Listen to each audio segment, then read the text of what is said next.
Hi, this is Kerby Anderson. Each day we take on the tough issues and provide a biblical perspective to them. The topics we cover are wide-ranging: apologetics, theology, prophecy, creation and evolution, intelligent design, marriage, family, child-rearing, the millennial generation, trends in society, politics, economics, business, religious liberty, the Constitution, public policy, foreign policy, military policy, tensions in the Middle East, abortion, homosexuality, pornography, sexual ethics, media, technology, history, and America's godly heritage. We talk about anything that affects your faith, your family, or your freedom. So don't go anywhere, because Point of View starts right now.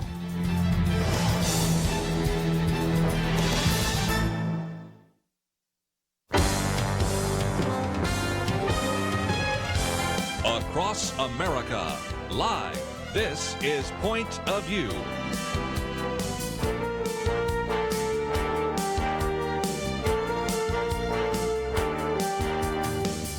And now, Kerby Anderson. Thank you for joining me. It is the Thursday edition of Point of View, and we have lots of guests over the next couple of hours.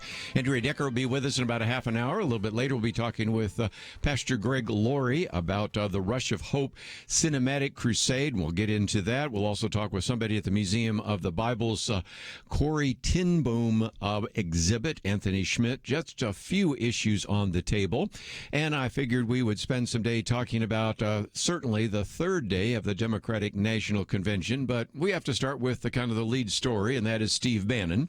That's in the news in large part because, of course, he was at one point a strategist for Donald Trump. Not sure how much this connects up with Donald Trump, but it does connect up with something that troubled me since the beginning, and that is he has now been actually arrested on fraud. And the other individuals that are part of this as well, Brian Kolfage, who I'm going to talk about in just a minute, disabled war veteran, Timothy Shea, and Andrew Badalato, are the four individuals who are accused of defrauding donors for raising more than $25 million to build a wall along the southern border of the United States. Now, the plan was to actually build a wall, and this was put forward by this 37-year-old triple amputee, and created a GoFundMe account. Now, the reason it concerned me from the very beginning is, even if you assume that this was done on the up and up, and you assume that this money was going to be in one way or another actually used to build the wall, why should we as private citizens raise money to build a wall when, first of all, some of that money had been already allocated even under the Bush and Obama administration to build a wall?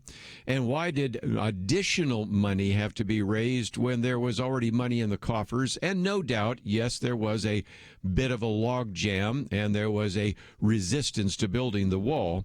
Still, that was going to happen sooner or later, probably later rather than sooner. So I always had questions about that from the very beginning. And, of course, the concern was that then if indeed you do put that money into a GoFundMe account, then who is going to actually receive that money? And that was no small issue as well. As a matter of fact, GoFundMe threatened to suspend the campaign unless at the time they identified a legitimate nonprofit organization into which those funds could be transferred. And, of course, you go all the way down the road. So, nevertheless, I think we may spend some more time talking about it next hour, but I just wanted to acknowledge that it existed. And I feel sorry for the people that actually came alongside Brian Kolfage because, again, let's thank him for his service in the country. From there, we also see that this is an individual that peddled all sorts of conspiracy theories, actually had some Facebook accounts removed because some of them were fake to drive up traffic. There were a lot of questions about him, and now the evidence seems to suggest that they figured out ways to secretly pass hundreds of thousands of dollars to him in order to fund his lavish lifestyle. And if you type in his name, one of the first things that pops up is a YouTube video by Gary Sinise, who's a really quality individual, by the way, talking about Brian Kolfage. So in some respects, there may be some damage to the Trump brand. I don't know how much, but nevertheless. But the biggest damage, I think, actually comes to any individual that served with distinction in the military, who gave up almost their lives, or in this case, a number of your appendages, but then later is being accused of defrauding individuals. And it's just a sad story all the way around, but we'll get to some of that a little bit later. Well, I was going to start off with talking about night 3 of the Democratic National Convention. I think each day PJ Media has done a pretty good job of summarizing it, and I haven't really posted any of their articles up until now. You can go back and find the previous ones. But a couple of things that they have mentioned, and I thought I'd mention a couple of them before the break. Number one, Barack Obama acted as if he didn't try to keep Joe Biden from running. And the stories have been out there for months. And so the fact that he came up and said that when I actually selected him, I ended up finding a brother, hard to believe exactly, because there are lots of pieces of evidence that suggest that Barack Obama was very concerned about whether or not Joe Biden would run. This comes from one news report that came out months ago. The two men spoke at least half a dozen times before Biden decided to run, and Mr. Obama took pains to cast his doubts about the campaign in personal terms. You don't have to do this, Joe. You really don't.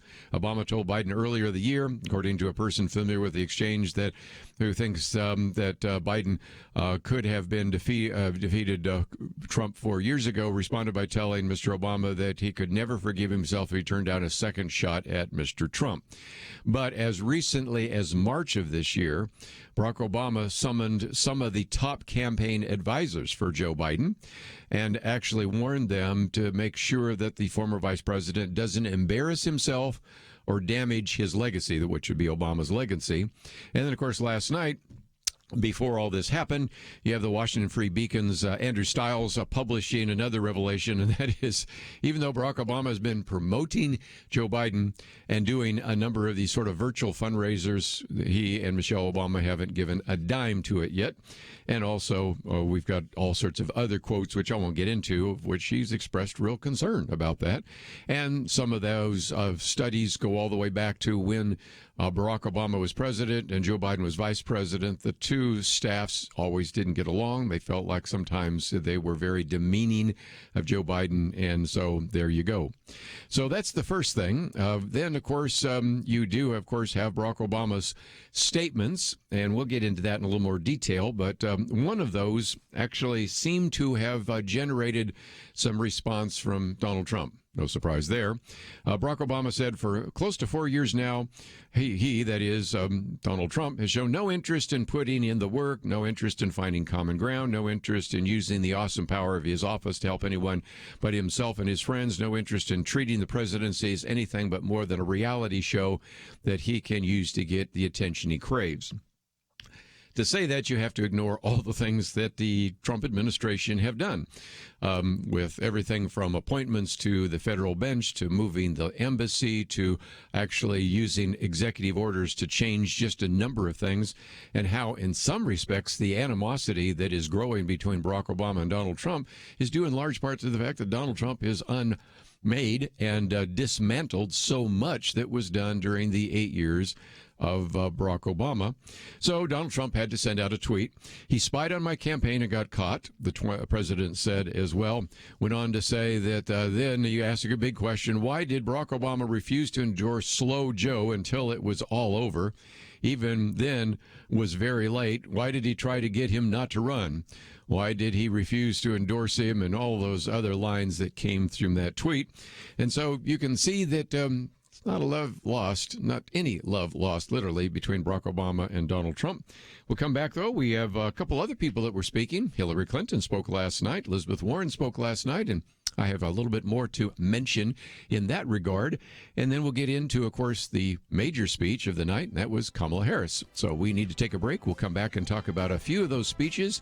Then we'll talk about the 19th Amendment. We just had a 100th anniversary of that, and that will be something we'll talk about with Audrea Decker right after this.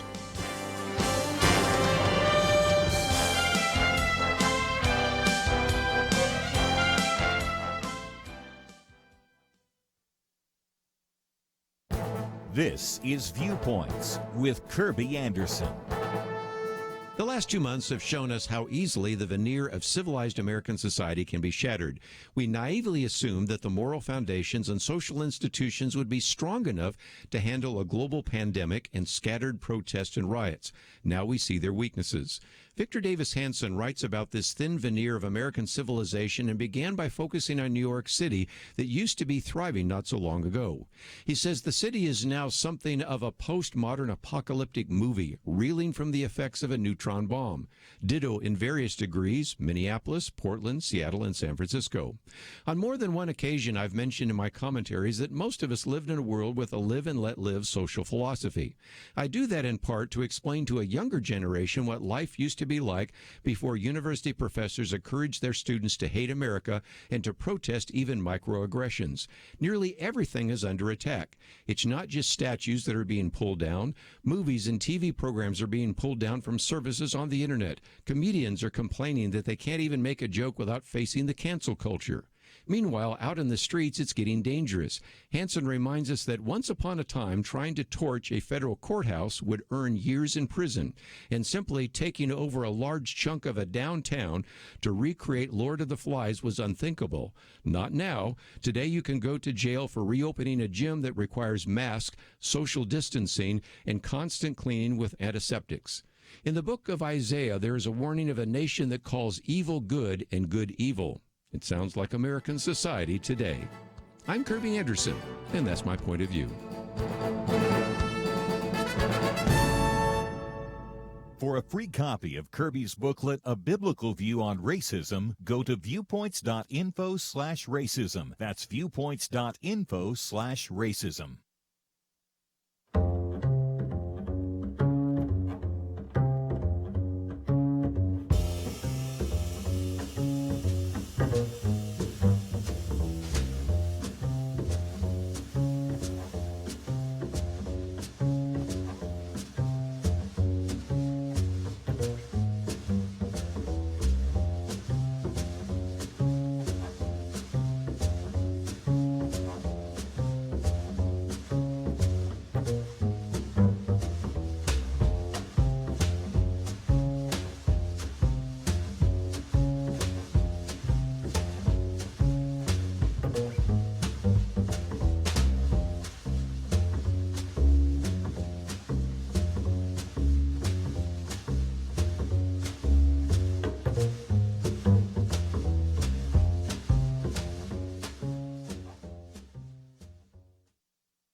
You're listening to Point of View, your listener-supported source for truth. Once again, just spending a little bit more time looking at night 3 of the Democratic National Convention. Kamala Harris spoke last night. We'll talk about that in just a minute. And this piece by Tyler O'Neill talks about 5 things that he sort of took away from it. And one of the others was it just me, or was Hillary more excited about Kamala Harris than Joe Biden? And I think the answer to that is obviously. He points out that Hillary Clinton waxed on and on about Kamala Harris, calling her relentless in the pursuit of justice, talking about the fact that there's going to be quite a battle. And she says, I know something about the slings and arrows she'll face, but the former district attorney and attorney general can handle them. So that was kind of intriguing. Out of the blue, you had one with Elizabeth Warren. Why on Wednesday night? I do not know, but they thought that was when it needed to be taking place. And it was another one of those virtual speeches in a classroom. This time, it was a classroom where if you look carefully, and people noticed it fairly quickly, the letters BLM were on the side, basically on her left side, just high enough to not get blocked by a caption. And so that was the case. And then talked about the desperate struggle of parents who find the schools shuttered. And if you didn't see the irony of this, if there's anybody who's been talking about opening the schools up, it has not been Joe Biden, and it has not been Elizabeth Warren, and it has not been many of the Democratic leaders, and it has not been many of the governors in blue states. It has been it's been anything but Joe Biden. It's been Donald Trump and sometimes some of the Republican governors in some of the red states. But one last point, now that gets us into Kamala Harris, but since this is on this article, I'll surface it now. You've got to recognize that the speech that was given by Kamala Harris is one that was written. and then it was rewritten, and then it was passed around. There's no off the cuff. So anything that gets said in front of the nationwide audience, which is a fraction of previous conventions, by the way, has been vetted. Yet, nevertheless, in the midst of this, she says, I know a predator when I see one. Now, the implication is Donald Trump is. Not a good comment after you just had Bill Clinton speak the night before. You've had all sorts of comments about the connection between Jeffrey Epstein and that predatory activity. And also the fact that in the campaign, when you were at a campaign event in Nevada, I'll give you a direct quote, she says, I believe the women that indeed said that they were approached and touched inappropriately by Joe Biden. I respect them for being able to tell their story and having the courage to do that. So the predator comment obviously was aimed at Donald Trump. But the collateral damage could be everything from the former president, Bill Clinton, to the presumptive presidential nominee, Joe Biden. And I'm like, how in the world did that one show up? While we're talking about this, I think one of the best pieces I've read, which was fair, points out that Kamala Harris had a major challenge, and for two reasons. John McCormick put it this way. First of all, she was upstaged by Barack Obama's strong performance. All night, people saying, we're looking forward to hearing Barack Obama, and I will say more about him maybe in the national hour. But then also, the staging didn't work. And so he said, at 2 points, you have problems. First of all, you have the problem of having to follow Barack Obama, who, whether you like him or not, let's just face it, some of the most eloquent orators in the presidency have been Ronald Reagan, Bill Clinton, Barack Obama. You got to follow that. That's a tough act to follow, but nevertheless, that's the case. But then the staging, and I think John McCormick's right, didn't work. First of all, you feed off of an audience. I think Kamala Harris did as good as she can do, given the fact you're just looking at a camera with one or two reporters in the audience, but nothing else. And so that's really a tough one anyway. But then they put the two teleprompters on either side, so she's awkwardly turning from side to side. Well, that's usually the kind of typical when you're looking for a huge audience. You don't look straight ahead, as Barack Obama did, but they would have been better if they'd put just one teleprompter in the front, just like they did for Barack Obama, because now she's moving back and forth. I'm moving back and forth right now, and you're probably watching on a camera going, this looks weird. Of course it looks weird. You're expecting me to look right there in the camera if you happen to be watching online. And so that's the case. Then, of course, John McCormick says, looking at the transcript, there's a bigger problem. So now we're moving from style to substance. And that is, really, Kamala Harris never effectively tore down Donald Trump, nor built up Joe Biden, because in some respects she used it to talk about herself. Now, nothing wrong with that. This is maybe the first time she would be able to introduce herself to a national audience, because after all, she dropped out before the first primary. And so unless you watch some of the Democratic debates, which I did, but most of you did not, this may be the first time you actually have a chance to see who she is. So nevertheless, that was the difficulty. And then while we're talking about some other things about style, if you were watching, there would be some times when they would cut away to a Zoom call with 30 different faces out there, and those 30 different enthusiastic Democratic Party members weren't 30. Somebody began to notice, wait a minute, and I noticed it once somebody circled one, and then we started noticing some other. There were only 27 people, so in order to make it look like 30, they duplicated 3 individuals. So I don't even know how this happens. How does this happen? Can you not find 30 people that would be willing to get on the Zoom and clap for Kamala Harris? Nope, you only found 27. So then we just duplicated 3 more, and this one came out almost immediately as another one of these Twitter posts, and really wasn't very helpful at all. Finally, let me, of course, talk about the person who maybe made the biggest impact, and that was Barack Obama, because he decided to give his speech live, as did Kamala Harris. Let's give credit where credit is due. And he gave it from the Philadelphia Museum of the American Revolution. And he was introduced by a very lengthy video introduction, and a lot of people said they were looking for it as well. But as one particular author pointed out, who was this, Becca Lower, we now had forgotten about, but now remember why oftentimes people referred to Barack Obama as the King of I. Not the King and I, but the King of I. It was a lot about him. And also, if you talk about a speech that sort of is a repetition of previous speeches, many people were first introduced to Senator Barack Obama in 2004 when he spoke at the Democratic Convention there when they were nominating John Kerry. And one of his famous lines was, "There is not a liberal America and a conservative America, there's a United States of America." Perhaps one of the famous lines from that speech. The fact that we can remember it, 16 years later, tells you everything. So then last night, we have Barack Obama saying there shouldn't be Republican principles or Democratic principles, they're American principles. And he said, okay, this feels a little bit like a retread, but nevertheless, it brings us to one other thing we'll talk about a little bit more, and that is some of the statements being made by the president, former president, about the current president. Things like, well, we just never seem to see the president engaged in finding common ground. By the way, that's a fair criticism of the president, because oftentimes when there is no willingness on the part of Democrats to act, the president acts through executive order, a variety of other things, or quite willing to get things passed just with Republican votes, although in most cases, even the tax cuts got some votes from the Democrats. But let's just remind us that everything from the $800 billion fiscal stimulus bill was actually passed without a single Republican vote. And, of course, how about Obamacare? The Affordable Care Act was, again, passed without one single Republican vote in Congress. Now, that, I think, is a good illustration of something we'll talk about more in the National Hour, and it's called transference. You know what it is. You've run into it before. You confront somebody who has been lying to you, and they accuse you of lying. Or you confront somebody because they get angry with you all the time, and they tell you you're angry.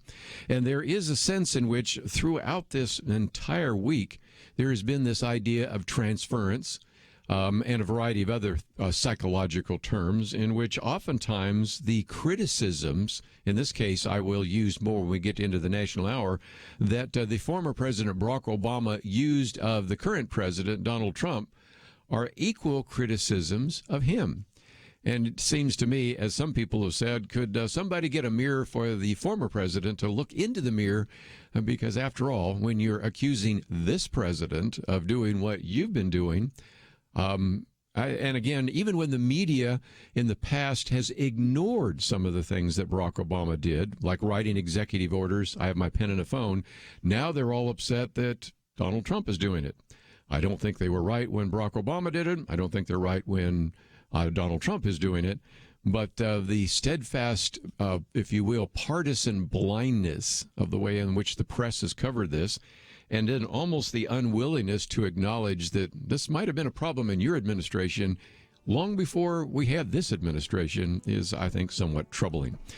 Let's come back to a conversation about the 100th anniversary of the right of women to vote, the 19th Amendment. We'll talk about that right after this.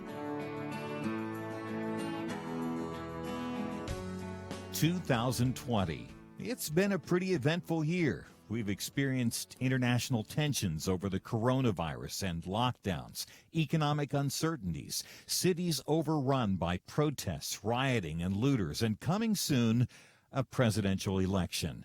Question: where will you get real news, credible opinion, clear biblical thinking on the things that matter most? Answer: Point of View Radio with Kerby Anderson and the team. You can make sure their voices continue speaking loud and clear by taking a moment right now and joining the Truth Team. It is easy, but you do have to visit our website or make a quick call. Go to pointofview.net/team or call 800-347-5151. You have the power to make a difference. Joining the Truth Team can help ensure that millions of people will get a different opinion from the major purveyors of fake news. We don't get big advertising dollars like the networks or tax money like PBS. We depend on you. Pointofview.net/team and 800-347-5151. Point of View will continue after this.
You are listening to Point of View.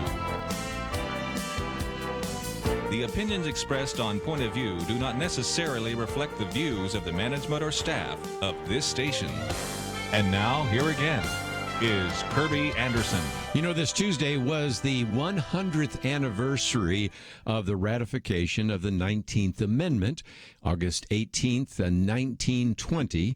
The right of citizens of the United States to vote shall not be denied or abridged by the United States or by any state on account of sex. And one of the things I wanted to talk about, but of course we did our Millennial Roundtable on Tuesday, so we've postponed it till today, was first of all talk about the significance of the 19th Amendment and the importance importance of you voting, but also something I've been saving till now. If you did not see it, you got to love President Trump sometimes. He does things that just make you smile. And that is, he decided to pardon Susan B. Anthony. She was arrested in 1872 and actually voted in an election at a time when only men could vote. And of course, she tried to get some of this information into the platform of the Republican National Convention, did so, and then wanted to vote for, in this case, President Ulysses S. Grant, did so. She was convicted of illegal voting, sentenced to pay a fine of $100 and court costs. So Tuesday, President Donald Trump signed a proclamation declaring, first of all, August to be National Suffrage Month, and during that event also said he would sign a full and complete pardon for Susan B. Anthony, who died, of course, in 1906. Marjorie Dannenfelser's been on the program before. She's the president of the pro-life Susan B. Anthony list. This is one of the things that I think drives some feminists nuts, because Susan B. Anthony was a feminist, but also a pro-life feminist. And if nothing else, she said Susan B. Anthony fought to expand the promise of human rights and dignity to all people. And so that was something that Marjorie Dannenfelser said in a written summary and statement.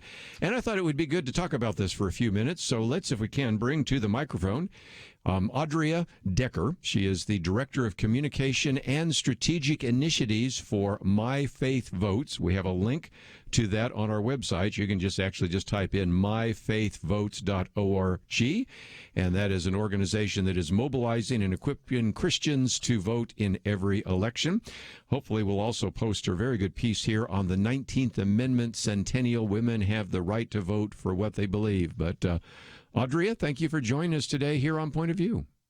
It's great to be with you today. You've written quite a bit about this, and I thought we might spend some time talking about that it really took till 1920, 100 years ago, for women to have a right to vote.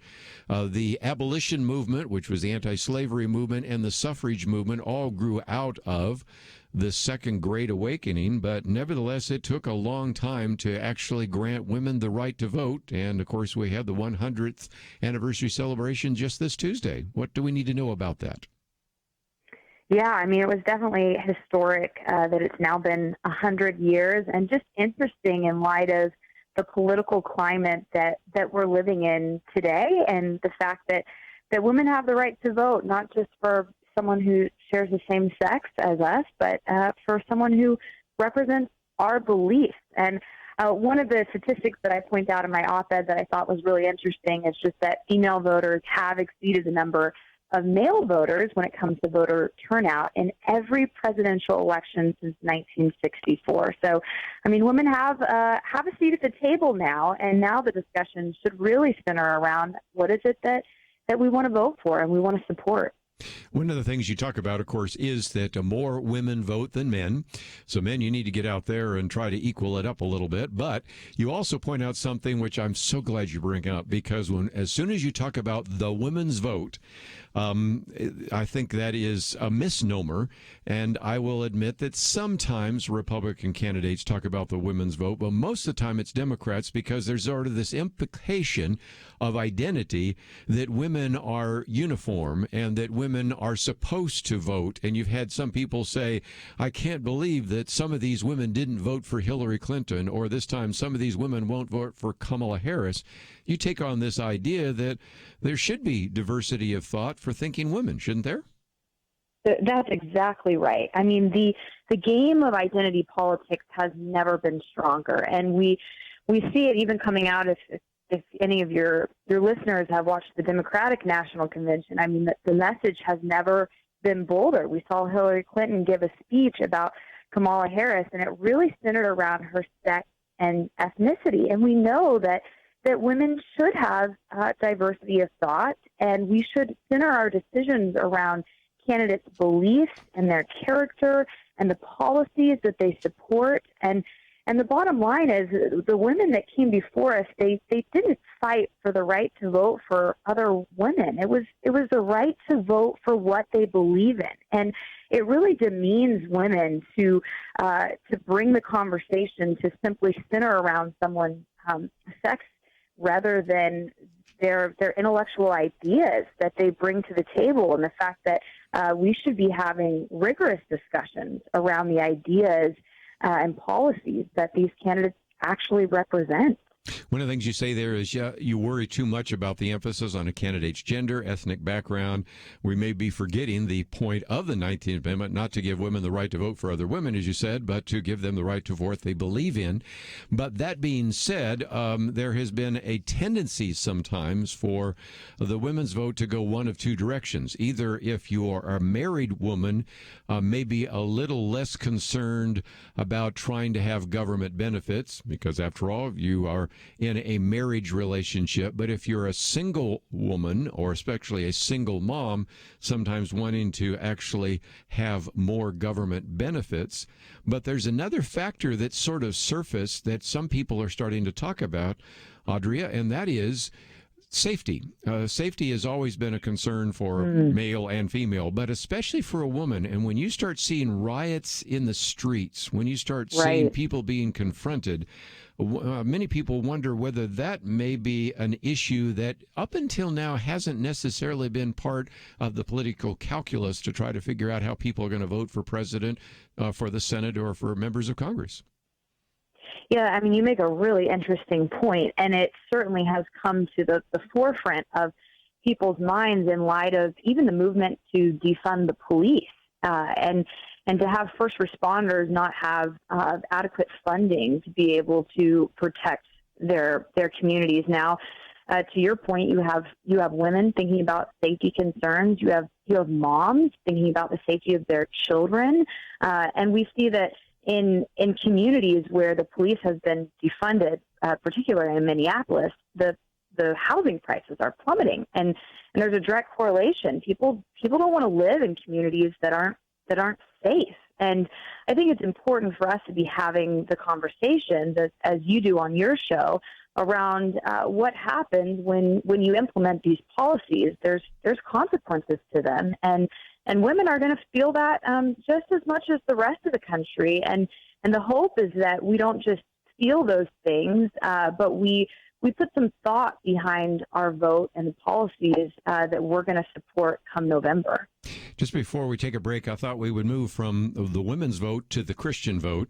And if you go to myfaithvotes.org, you have a rather arresting statistic on the fact that there's still a very significant percentage of born-again Christians who do not vote. What have you been able to discover in terms of the voting patterns of evangelical Christians?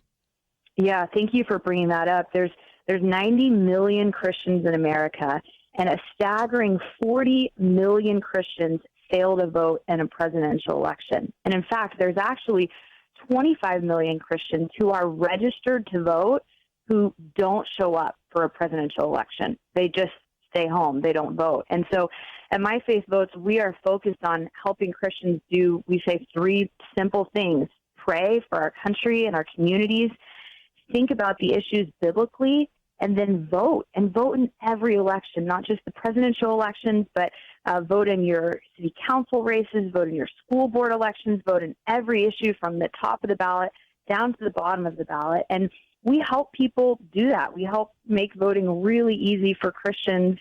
We help you engage your church in the process. People can go to myfaithvotes.org, as you shared, and they can also text the word vote to 73075. And we want to know if there's any Christians that are listening to your program that have committed to vote. We would love to know that they have made that commitment. And if they're not committed, we want to help them. So either way, people can tell us they're in by texting the word vote to 73075.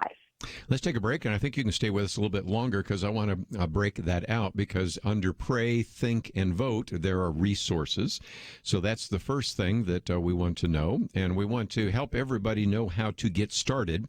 So we began by talking about the women's vote. When we come back, we're going to talk about more the broader Christian vote And are there differences between, say, the Republican platform and the Democratic platform? Are there differences in the senatorial candidates, the presidential candidates, even some of the individuals that may be running for the state legislature? How do you find out about some of the differences, and how do you begin to think through how to apply your biblical principles? We've got a lot more to cover. We'll do that right after these important messages.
Now, back to Point of View, your listener-supported source for truth. Audrea Decker with us for just a few more minutes as we talk about some of the great material there at myfaithvotes.org, endorsed by Mike Huckabee, Ben Carson, Lieutenant Colonel Alan West, who oftentimes sits in this chair to co-host or guest host for me, Dr. David Jeremiah, many others, and we encourage you to go to that website, myfaithvotes.org, and scroll down a little bit, and you'll see three sections, which we just talked about: pray, think, and vote.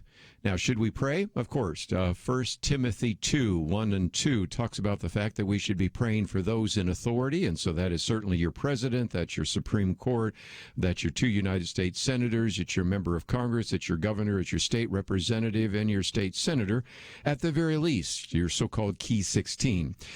Think, well, we're supposed to be not conformed to this world, but transformed by the renewing of our minds in Christ Jesus, so that's Romans chapter 12, verses 2 and following.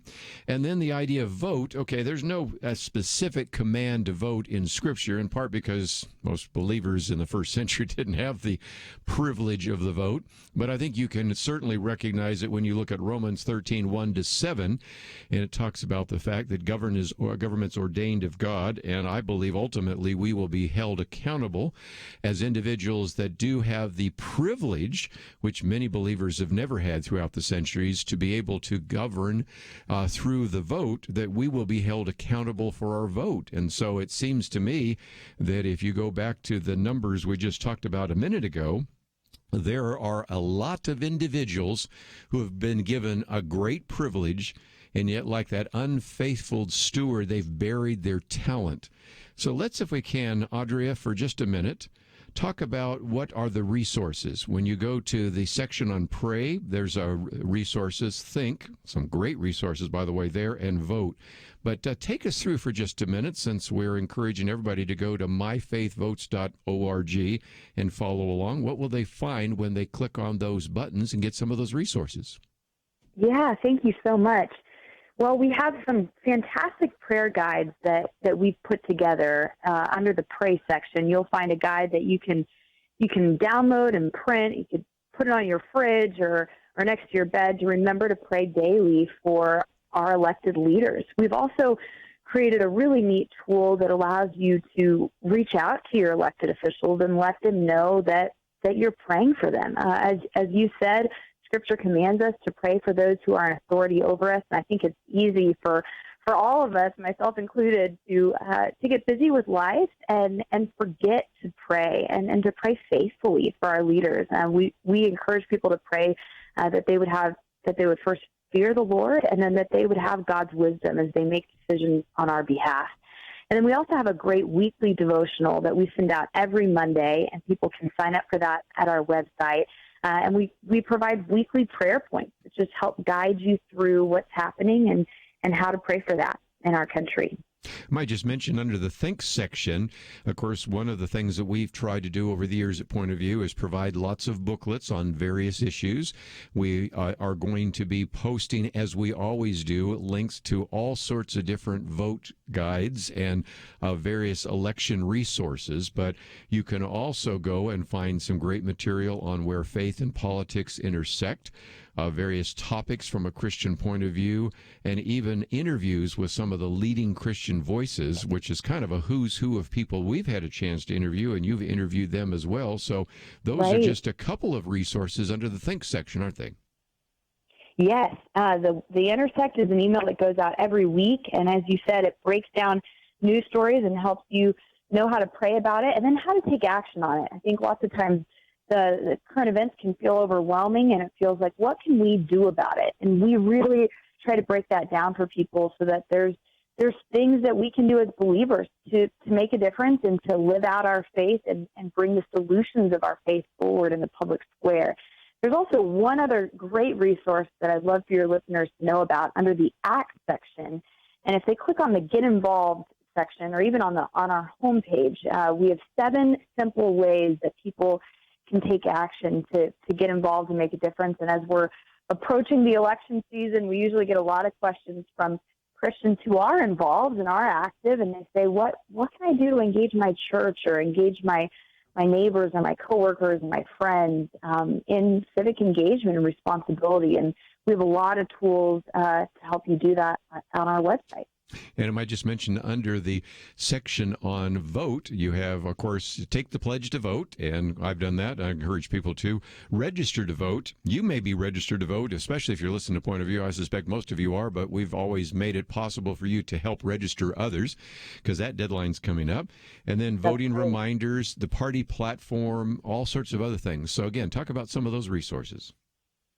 Yeah, well, the party platform guide is always one of our most viewed and used resources, and the differences between the parties, particularly between the Republican and Democratic platform, are becoming even starker than they were before, and that's always a great tool to use as you're having conversations with people to center the conversation around the issues. I think it's easy to get caught up in the political labels of what political party you may belong to, but it's important to drive back to the issues that are valuable to our faith. We look at the sanctity of life. We look at the issues of marriage and family.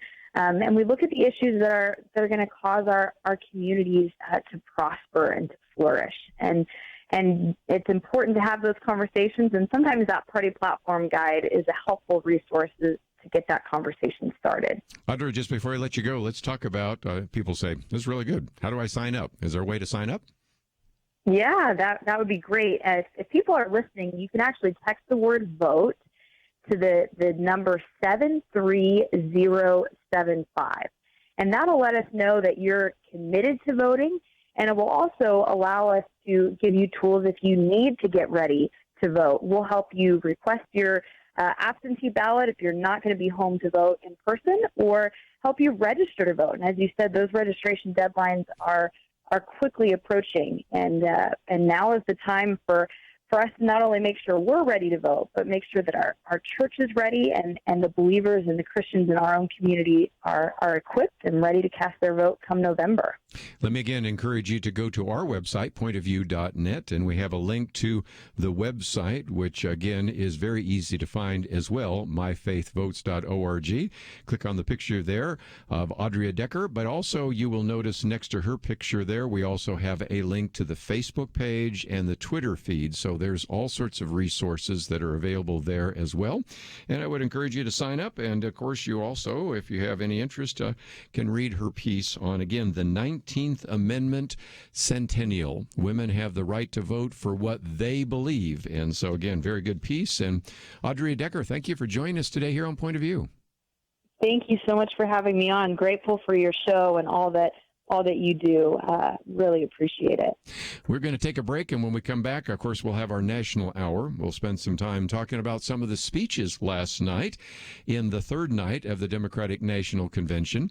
We'll also talk about Goodyear. Oh, yeah, we got to get into that. Of course, Donald Trump had some comments about that, so we will get to that issue as well. Maybe you are not as interested in buying Goodyear tires, or maybe you say, I don't even know what you're talking about, so we'll get to that, obviously, in the future. And don't forget, coming later the next hour, we'll be talking about this museum exhibit, Corrie ten Boom at the Museum of the Bible. Spend a little bit of time talking about that. And, of course, we're going to be talking with our good friend, Pastor Greg Laurie.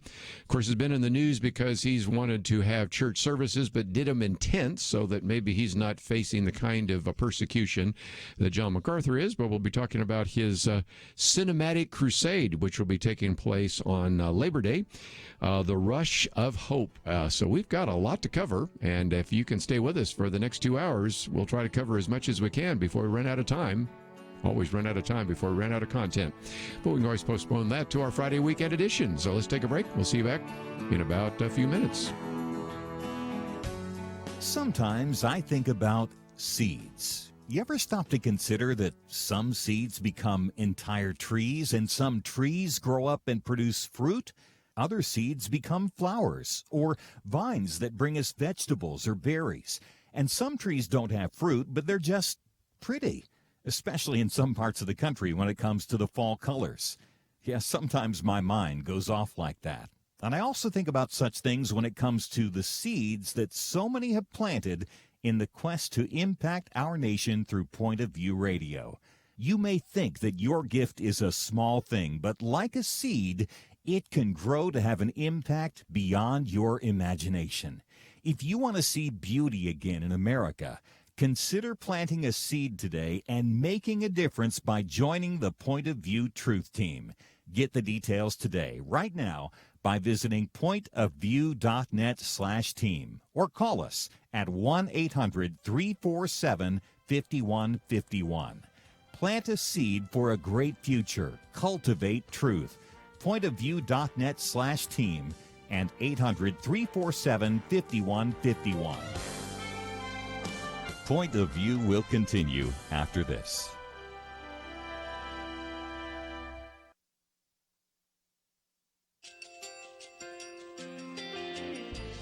I just want to thank you so much for all the wonderful programming you have.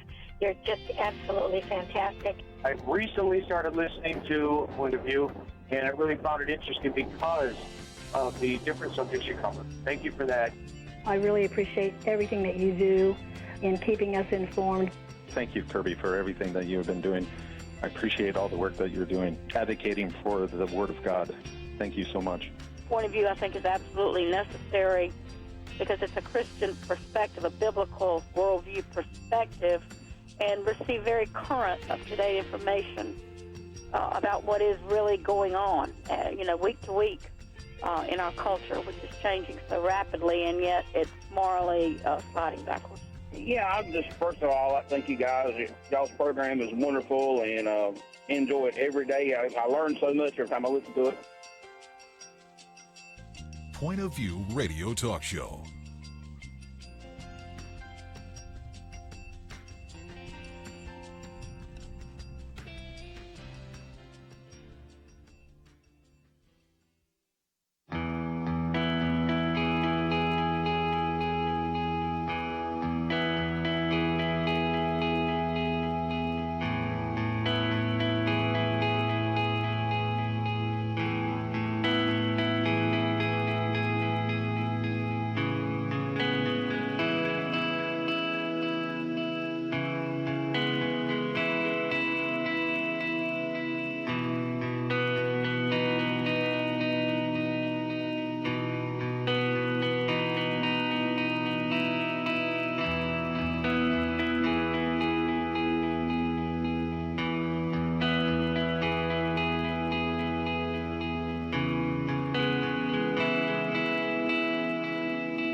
Hi, this is Kerby Anderson. Each day we take on the tough issues and provide a biblical perspective to them. The topics we cover are wide-ranging. Apologetics, theology, prophecy, creation and evolution, intelligent design, marriage, family, child-rearing, the millennial generation, friends and society, politics, economics, business, religious liberty, the Constitution, public policy, foreign policy, military policy, tensions in the Middle East, abortion, homosexuality, pornography, sexual ethics, media, technology, history, and America's godly heritage. We talk about anything that affects your faith, your family, or your freedom. So don't go anywhere, because Point of View starts right now.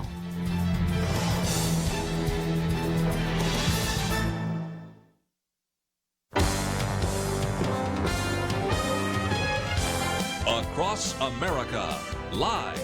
This is Point of View.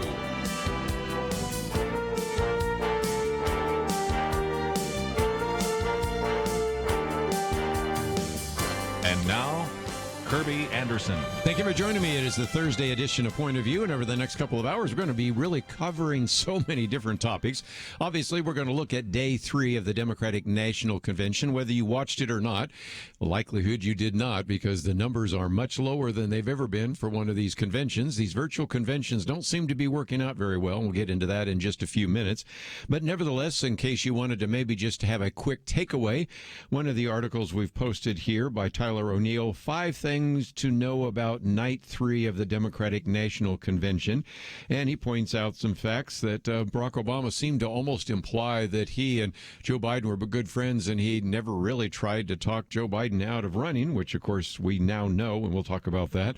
Elizabeth Warren shows up. I didn't expect that one. And all of a sudden you see in the background BLM, Black Lives Matter. Didn't expect that to show up while we're actually in a virtual classroom talking about kids. And how in the world, in the midst of a speech that was written and rewritten and vetted and given to a lot of different eyes, they still allowed Senator Kamala Harris to say, I know a predator when I see one. I mean, I know what she's implying. That is the President of the United States, Donald Trump. But when you just the night before had Bill Clinton on and some of the questions being surrounding him and Jeffrey Epstein, when we have comments by you actually suggesting you do believe the women that have accused your running mate, Joe Biden. I mean, how do these things even happen? And then, of course, all the technical issues. At one point, you have 30 people supposedly watching Kamala Harris on a Zoom. Actually, it's only 27 if you start paying attention, and we've got that article there as well you can read. They had to just duplicate some of those because there were only 27 people actually on that, and just a lot of things that we can get into. But before we spend any time talking about that, I guess there are a couple of issues we do need to address first. And that is, first of all, that the former chief strategist for the White House, Steve Bannon, has been arrested, and he, along with 3 other individuals, including Brian Kofaj, who is a disabled Iraqi veteran, an individual who first started something we mentioned here but really didn't encourage you to invest in, the GoFundMe project that was supposed to be used to raise millions of dollars to build the wall. It didn't make sense at the time because, after all, there was money for the wall that had been approved under the Bush administration, under the Obama administration, and to have a private funding of building the wall made no sense. And there were just some questions about it because later on, even GoFundMe were themselves thinking about suspending the campaign because they could not identify a legitimate nonprofit organization into which the funds would be transferred. And this is all very sad because, of course, it'll be used perhaps to attack Donald Trump, although I don't really see how he's involved in this, even though Steve Bannon used to be, for a short period of time, a strategist in the White House. It affects, of course, the view we have of veterans because Brian Kofaj was the founder and public face of We Build the Wall. An individual, 37 years of age, triple amputee. We appreciate his service, but you can go and find videos where people like Gary Sinise, who's just a quality individual, is saying nice things about him. And anyway, this is a really sad commentary, but I thought we would mention the fact that we now have 4 individuals that have been indicted under investigation because of the attempt to take that money, which supposedly was not going to go to Brian Kofaj, Instead, he was supposed to not get 1 cent. Defendants now, apparently, according to the allegations and the indictment, schemed to pass hundreds of thousands of dollars to him, which he used to fund his lavish lifestyle. So anyway, that is a story I'll mention as more proceeds. We'll talk about it as well. And just before we get to the very important third night of the Democratic Convention, even if you didn't see it, and if you didn't, you're among the majority of Americans that did not. Big flap yesterday and over the last day or two, actually probably fair to say, with Goodyear. And if you're not familiar with that, I'll give it to you real quickly. And that is, a lot of people have seen the diversity training being used at Goodyear's Tire and Rubber Company. And they have on this one slide the acceptable column, Black Lives Matter, lesbian, gay, bisexual, transgender pride. On the other side, though, of the unacceptable, that would be things like All Lives Matter, Blue Lives Matter, MAGA attire, any kind of Make America Great attire, political affiliated slogans or material. And so, as you might imagine, the president, of course, had to tweet about this. Don't buy Goodyear tires, he said. They announced a ban on MAGA hats. Get better tires for far less. That's what the president said. And then in parentheses, this is what the radical left Democrats do. Two can play the same game. We have to start playing it now. And I would agree.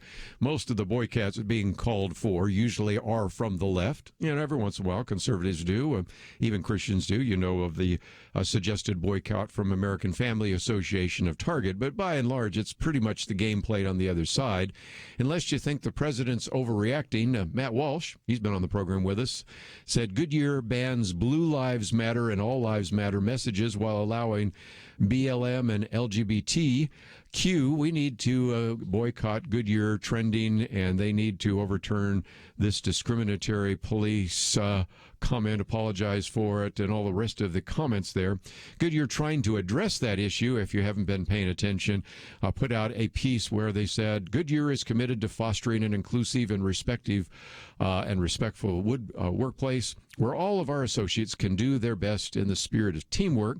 As part of this commitment, we do allow associates to express their support for racial injustice and other equity issues, but ask that they refrain from workplace expressions, verbal or otherwise, in support of political campaigning for any candidate or political party. Well, we understand that, but, you know, Black Lives Matter, that's pretty political. So then a little bit later, that didn't work, so they put out another one. Goodyear became the focus of a conversation that created some misconceptions about our policies and our company. Goodyear has always wholeheartedly supported both equality and law enforcement and will continue to do so. But the damage was done. The stock for Goodyear has plummeted. And lest you think that's a one-off, I think I'm going to do a commentary on this. Went back and looked a little bit. Goodyear isn't the only one that has seen their stock drop. Probably the worst was Gillette, which lost $5.24 billion after they aired a sexist, anti-male ad that basically suggested that men are toxic and dangerous. The wave of outrage really has hurt them dramatically, and it was seen as one of the worst kind of corporate decisions in an advertisement you've ever seen. You think? But let's not forget some of the others. You have Dick's Sporting Good. They lost $1.5 million because they started virtue signaling and saying, we're not going to sell any guns and all those kinds of things. You remember what happened there. And then there's many other examples. Look at some of the box office failures when some of these movies, like, you know, the remake of Ghostbusters with women, emphasize the wokeness of it all. Not to mention sports. You know, what is it? NFL lost third of its viewers that last season, and probably more to come because those games aren't going to be that much fun to watch. So Goodyear find themselves once again in a very difficult situation. Sometimes when you're woke, you can go broke. We'll be right back.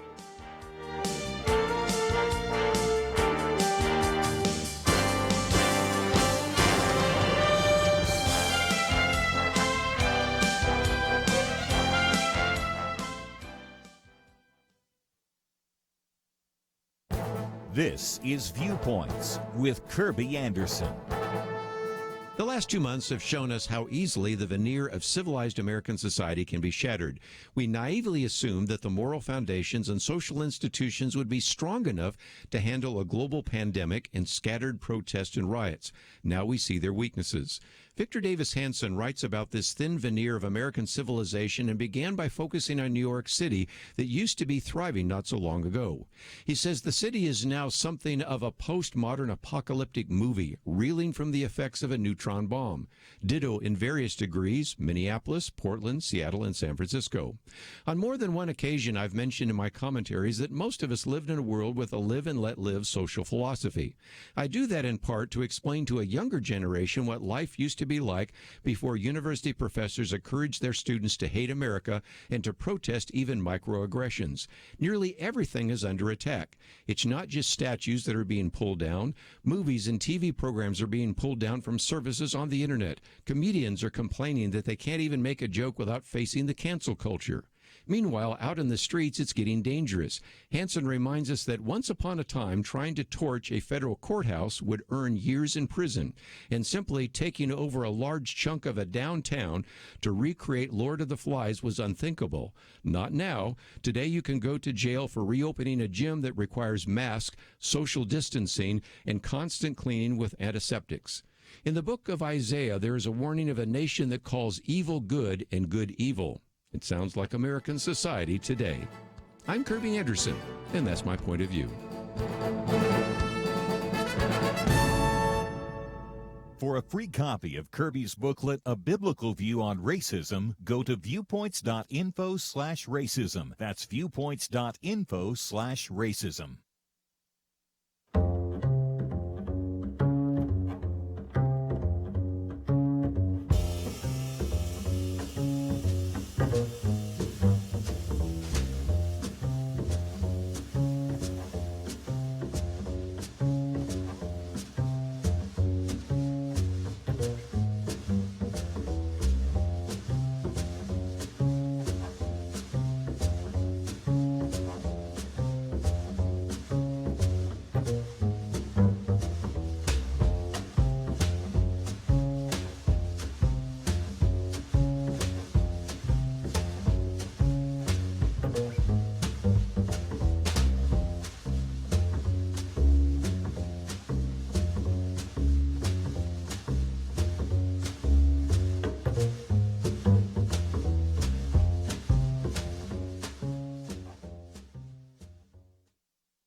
You're listening to Point of View, your listener-supported source for truth. Back once again, let me just give you kind of a program note that a little bit later this hour we're going to be talking with Anthony Schmidt. He is with the Museum of the Bible, an organization we think so highly of, and what a great job they're doing.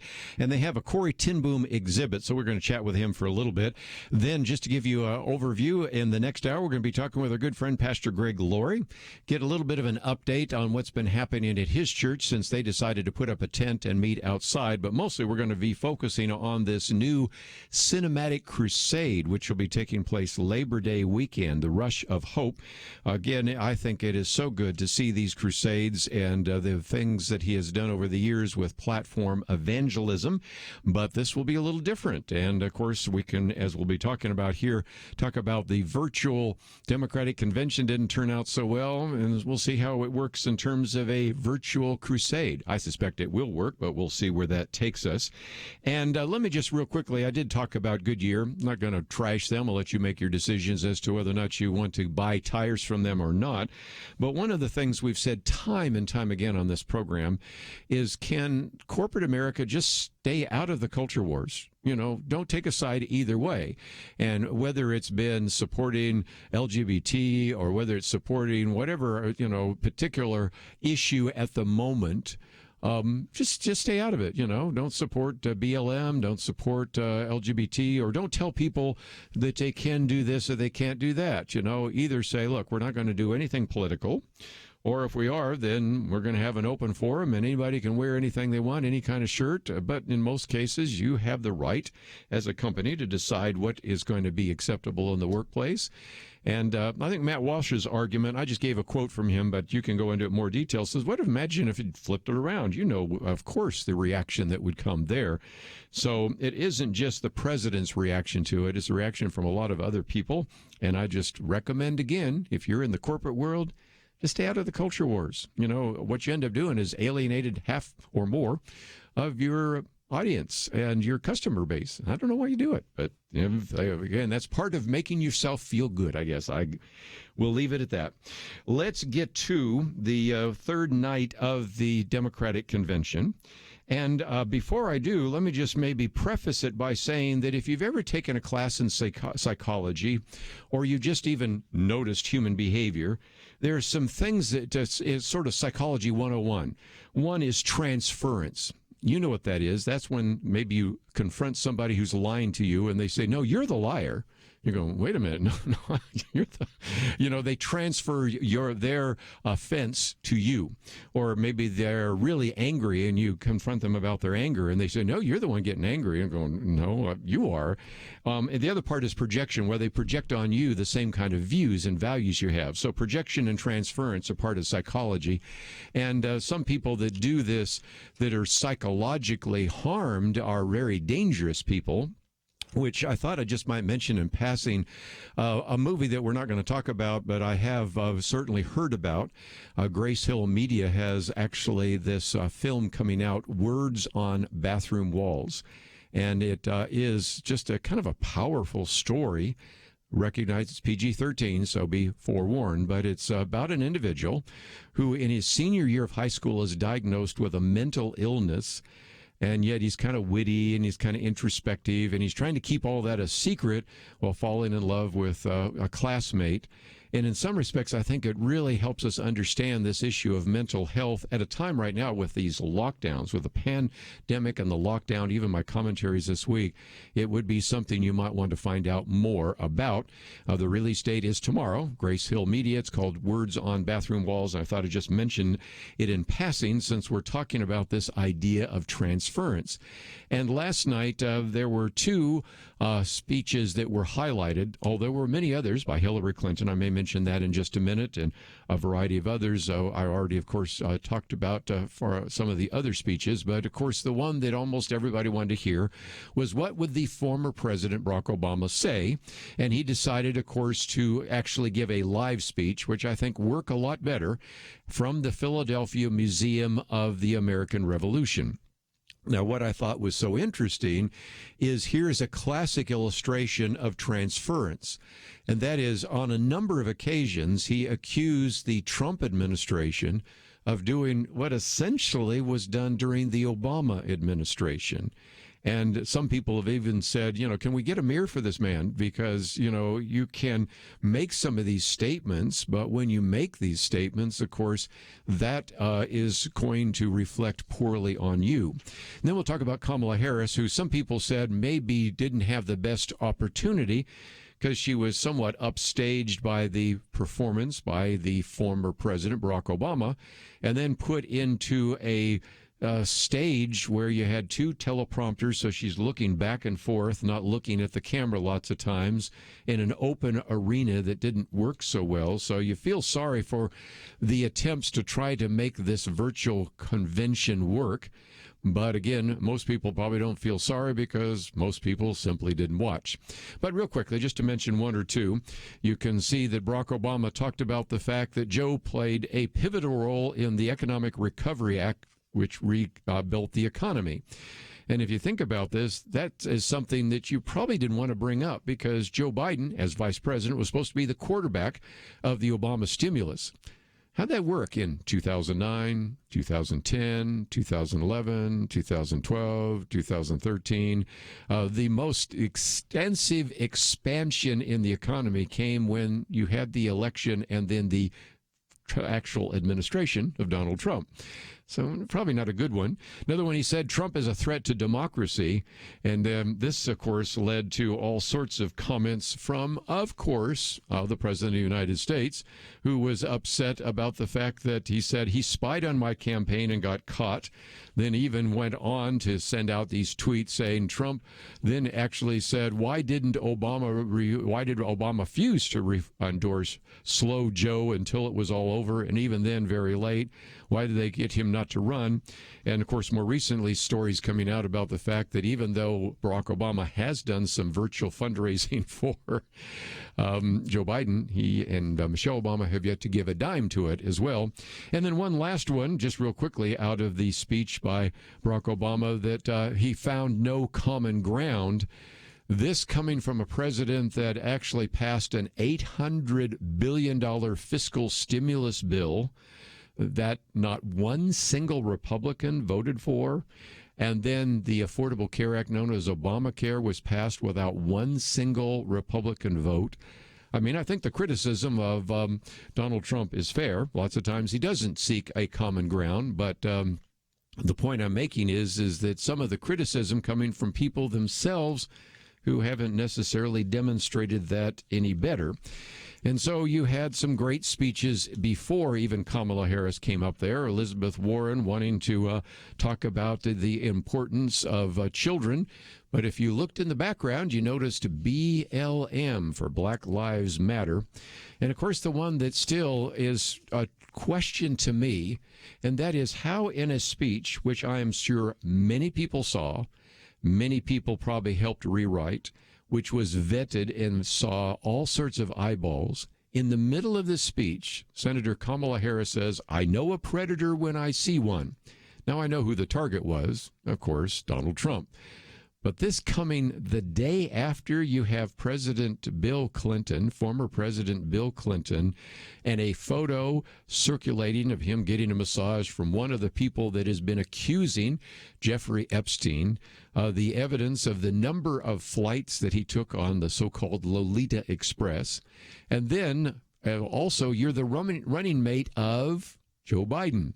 And when all sorts of women started to come forward in April of 2019, accusing Joe Biden of inappropriately touching them, sniffing their hair, kissing the back of their heads, making them feel uncomfortable, what did Senator Kamala Harris, as a presidential campaigner, said in Nevada? Quote, I believe them. I respect them being able to tell their story and having the courage to do that. I just think that those are the kinds of things you probably don't want to bring up. And yet, again, this is not an off-the-cuff speech that was given. This was one that probably was written, rewritten, vetted, and time again, nobody saw that that itself might also be another problem of projection or transference. But that's the world that we found ourselves in this week in the third night of the Democratic Presidential Convention. We, of course, have the fourth night tonight, and, of course, we'll have our Friday weekend edition tomorrow. We'll go into that in more detail. But let's take a break, and if you find yourself saying, I'd like to know a little bit more about what I didn't see last night, that first article, 5 Things to Know About Night 3 of the Democratic Convention. The second article, Goodyear and Other Woke Companies. Just to give you some of the facts and figures. A little bit later, maybe in the next hour, we'll talk about the remaking of the Middle East and what has happened even under the Trump administration that seems to have been ignored last night. We'll be back right after this. Having civil conversations about important issues seems to be harder and harder. Various media outlets tell people what they should believe, why they should be outraged, and getting people to actually think, well, it can be difficult. Whether it's the gospel, tax issues, social policy, or just about anything else, you need to have solid information and clear thinking to address the hard issues. You need God's truth applied. And that's what you get in less than 2 minutes with Point of View's Viewpoints Commentary, a daily resource to help you be informed and think through the things we need to be talking about. It is free and will arrive in your inbox each day when you visit pointofview.net/signup. Sometimes we know we should say something, but we're silent because we're not quite sure what to say. Viewpoints Commentary can help you break the silence and change the narrative. It can make you a more equipped agent for truth. Get your free subscription to the Viewpoints Commentary at pointofview.net/signup. pointofview.net/signup. Point of View will continue after this.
You are listening to Point of View.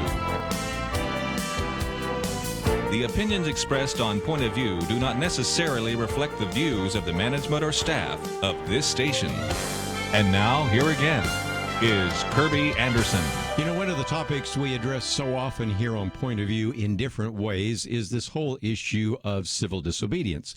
And I'm holding up here right now, for those of you watching online, this booklet I put together on civil disobedience.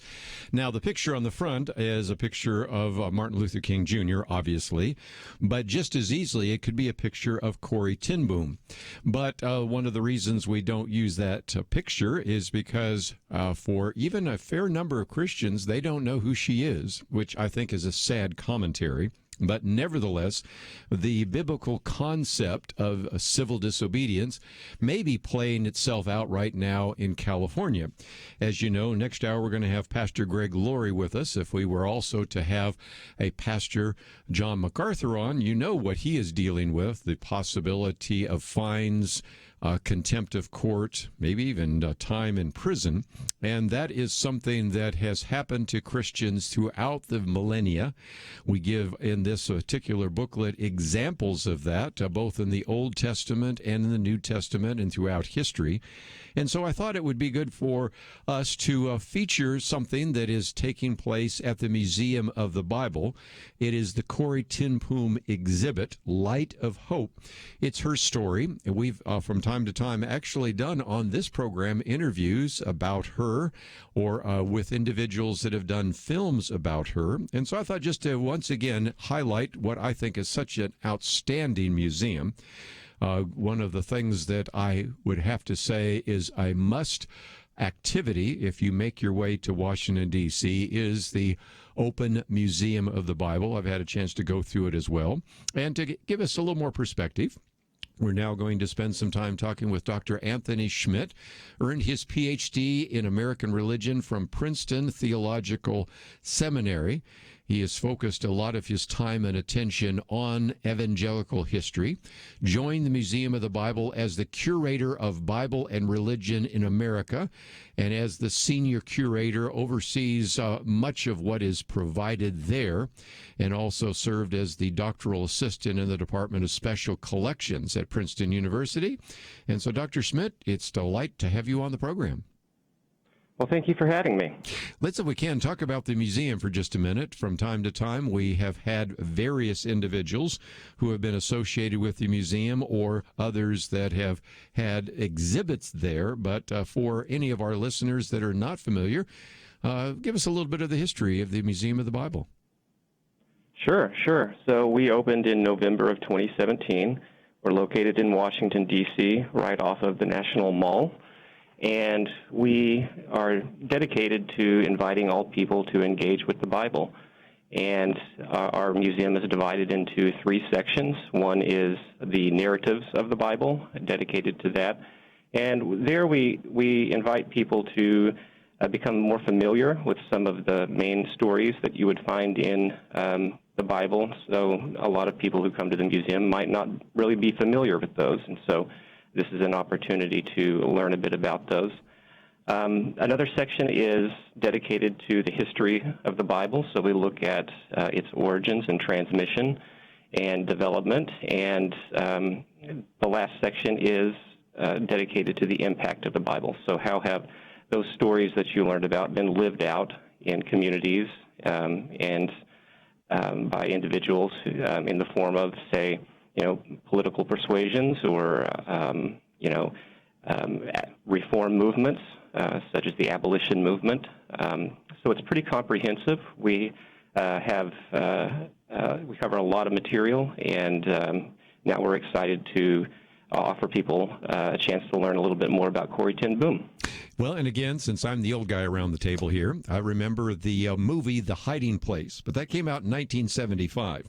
And I can see enough from your picture to know that you may not have been around watching that. And when we on Tuesday did our Millennial Roundtable, I guarantee that not one person sitting around the Millennial Roundtable was alive when that movie came out.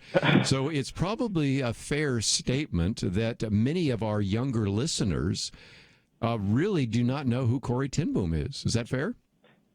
That's fair to say, and I have to admit that when this project came across my desk, I knew of Corrie ten Boom. I've heard her name, but I wasn't really familiar with her story, and I think that's reflective of people who are are on the younger side of the curve there. So, yes, I think you're accurate. Well, and one of the things that we encourage people to do is right now click on the button at Point of View, and you can go to the link that we have there for the Museum of the Bible exhibits. And it's about a 2.5-minute trailer, which gives you a chance to sort of walk through this. Now, I would hope that all of our listeners might be able to make it to Washington, D.C. between now and January 24th, when that exhibit is taking place. But even if they don't, they can at least get a little bit of a sense of that. They can learn some more about that, because in some respects, whether it is her story or any others that have come out of the Nazi occupation and the so-called final solution in the Holocaust, many people may be familiar like with Schindler's List or something like that, but Corrie ten Boom's story is an incredible story. And it is a story not only of what happened to her and her sister as they are taken off to concentration camp, but one of the themes is the light of hope. And they go, how do you find hope in a concentration camp? But nevertheless, that quote is, our Bible was the center of ever-widening circle of help and hope. And talk about that, because that's another kind of theme that runs through this exhibit, isn't it?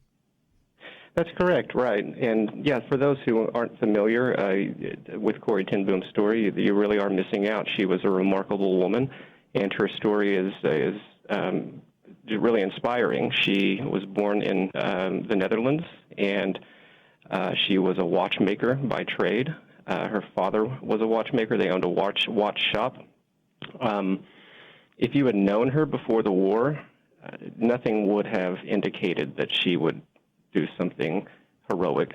She was just an ordinary person. And yet, when the Nazis invaded the Netherlands in 1941, she was caught up in something that was much bigger than her, and she rose to the challenge. And so she was from a Christian family. They were part of the Dutch Reformed Church, and the Bible was an important part of her life growing up. She and her family spent a lot of time doing Bible readings as a family, but also within the community. She would invite people into her home, and they would study the Bible together. And when the war broke out, she was inspired in many ways by stories in the Bible about offering refuge to people who need it, feeding the hungry, and helping the marginalized. And so when she saw some of the policies that were being enacted by the occupation forces, particularly towards Jewish people, but also to political dissidents, she sprang into action and she offered help. And in the end, she helped smuggle around 800 people out of the country who were going to be either sent to concentration camps or prosecuted and sent to jails within the country. And eventually she was caught, and she herself was sent to a labor camp, Ravensbrück, with her sister. And so she experienced it firsthand. And when she was with her sister did not survive. But eventually Corrie was released in December of 1944. And she survived, and her testimony really became her ministry after the war. And what she reflected on was how her faith and her knowledge of the Bible and its stories really served as a source of inspiration for her, and by extension, the people that she was surrounded by. It offered hope in an almost hopeless situation. Let's take a break, and when we come back, we'll spend just a few more minutes talking about Corrie ten Boom. But one of the things I would want you to do is, first of all, just go to the website. It will take you to the Museum of the Bible. And if indeed you are able to make your way to Washington, D.C. between now and kind of the end of January, this would be one of the many exhibits there. But when we come back, I want to talk a little bit more about how people can really experience that. When I say Museum of the Bible, sometimes people think, we're just going to look at a lot of Bibles. This can be really boring. Oh, no, not at all. We'll talk about what is there. It, I think, illustrates only so well what happens when you spend $500 million on one of the most outstanding museums in the world, and it's located not far from the Capitol, and it is worth you spending not just a few hours, but as much time as you can possibly justify, because there are whole sections that not only talk about the Bible and Bible translation, but about the history of the Bible and all the things that, of course, Dr. Anthony Schmidt has been working on and really overseeing since the very beginning of the Museum of the Bible. So we'll take a break. Most importantly, my assignment for you, go find this trailer, which we have there, 2.5 minutes. Watch it, post it on your Facebook page, and educate some people about Corrie ten Boom. We'll be right back.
Now, back to Point of View, your listener-supported source for truth. Back for a few more minutes, Dr. Anthony Schmidt with us. And don't forget, next hour we're going to be talking with our friend Pastor Greg Laurie, and we'll be talking about the cinematic crusade. But just before we finish off, I did want to spend some time once again reminding you that you can find out a little bit more about the history of Corrie ten Boom.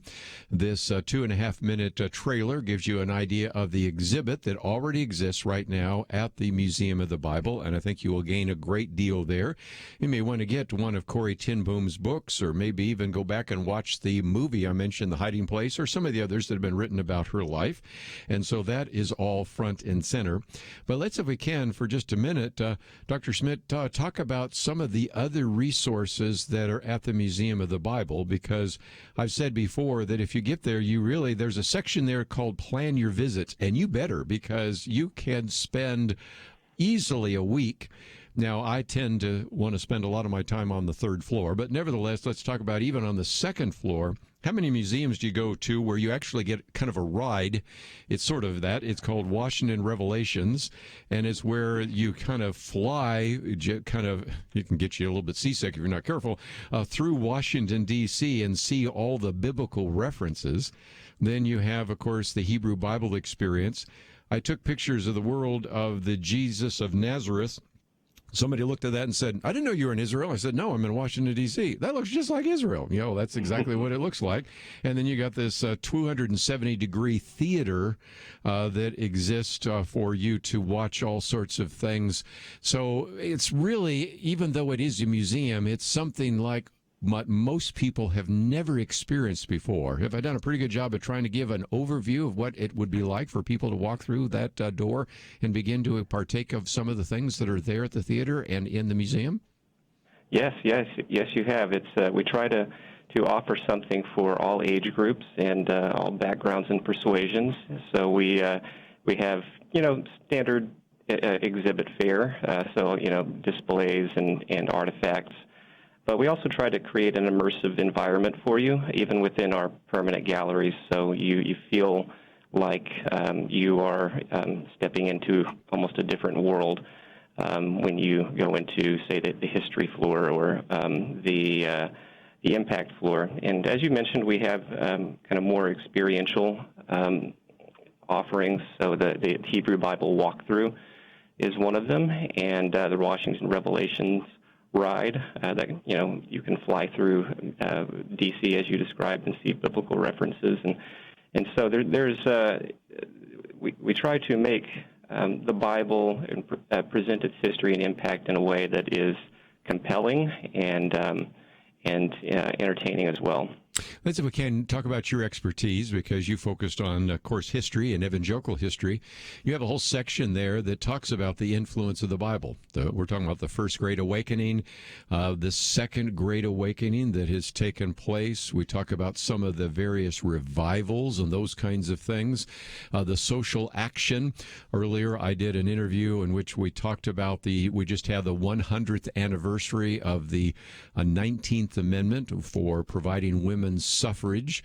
By the way, for people that didn't hear, on Tuesday, Donald Trump not only enacted this month as the National Suffrage Month, but also decided to provide a full and complete pardon to Susan B. Anthony, because back in 1872, she voted illegally for Ulysses S. Grant and was actually convicted of illegal voting, sentenced to pay a fine of $100 and court costs, and so he issued a pardon, which I thought was kind of interesting. But those kinds of things exist. So for people that say, I don't really know much about Corrie ten Boom, there's fairly number of others, Dr. Smith, that probably say, I don't really know a lot about the influence of the Bible in American history. And that section is something that really plays off some of your expertise, doesn't it?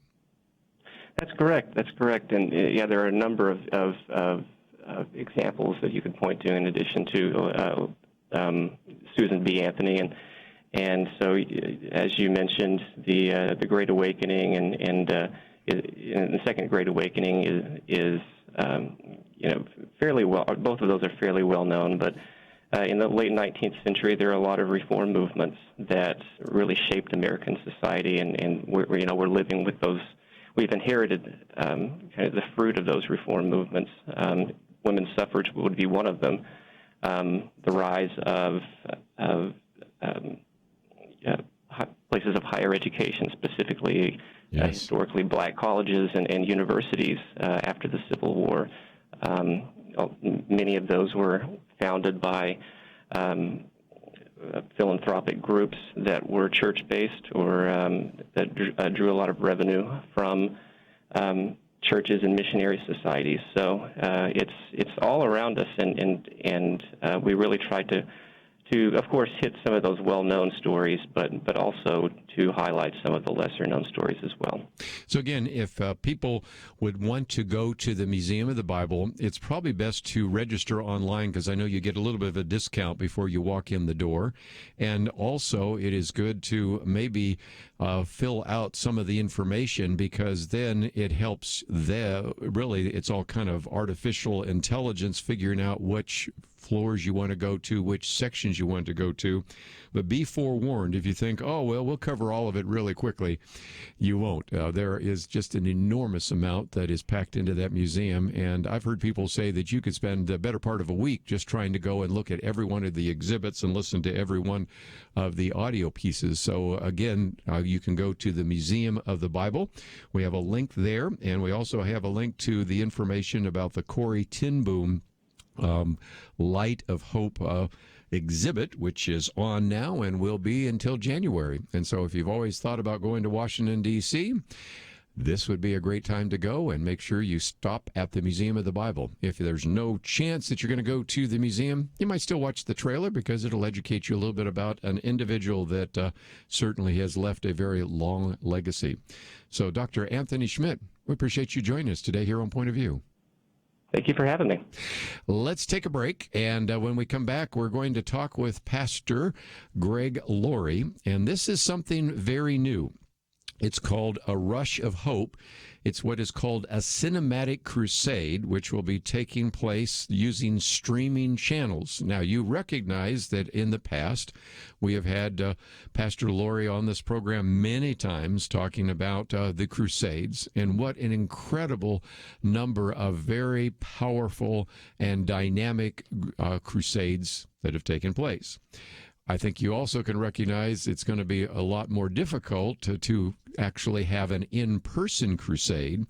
So this is going to be an experiment, and I suspect it's going to work pretty well. I've been a little bit disappointed at how flat the Democratic National Convention has been. We'll see what the Republican National Convention looks like next week. Hopefully they've learned some lessons on the Republican side. Well, we'll see. But still, you know as well as I do that I used to go to Billy Graham crusades, but I also used to watch Billy Graham crusades, and I think there is a sense in which watching is still almost as good as being there. And so because of that, this Rush of Hope is a cinematic crusade. Never done anything quite like this before, but we'll see where it plays out, and we want to spend some time talking with him. And in light of that, of course, we also recognize that the state of California has basically prevented a lot of church services. John MacArthur said, I'm going to meet anyway at Grace Community Church. But there at Harvest, they came up with a different idea. They have a tent that's about the half the size of a football field, and have been able to use that as a way to still have sort of an in-person outreach. So we'll talk about how that's worked out for Pastor Greg Laurie. And if you have a comment or a question, of course, you can give us a call. That number is 1-800-351-1212. The website, which we are pointing you to today, is pointofview.net, and that's where you can find information about many of the things we've covered today on the program. By the way, we have a lot more to cover, and we will do that after we chat with Greg Laurie, but we need to take a break and chat with him right after these important messages. Sometimes I think about seeds. You ever stop to consider that some seeds become entire trees, and some trees grow up and produce fruit? Other seeds become flowers or vines that bring us vegetables or berries. And some trees don't have fruit, but they're just pretty, especially in some parts of the country when it comes to the fall colors. Yes, sometimes my mind goes off like that. And I also think about such things when it comes to the seeds that so many have planted in the quest to impact our nation through Point of View Radio. You may think that your gift is a small thing, but like a seed, it can grow to have an impact beyond your imagination. If you want to see beauty again in America, consider planting a seed today and making a difference by joining the Point of View Truth Team. Get the details today, right now, by visiting pointofview.net/team or call us at 1-800-347-5151. Plant a seed for a great future. Cultivate truth. pointofview.net/team and 800-347-5151. Point of View will continue after this.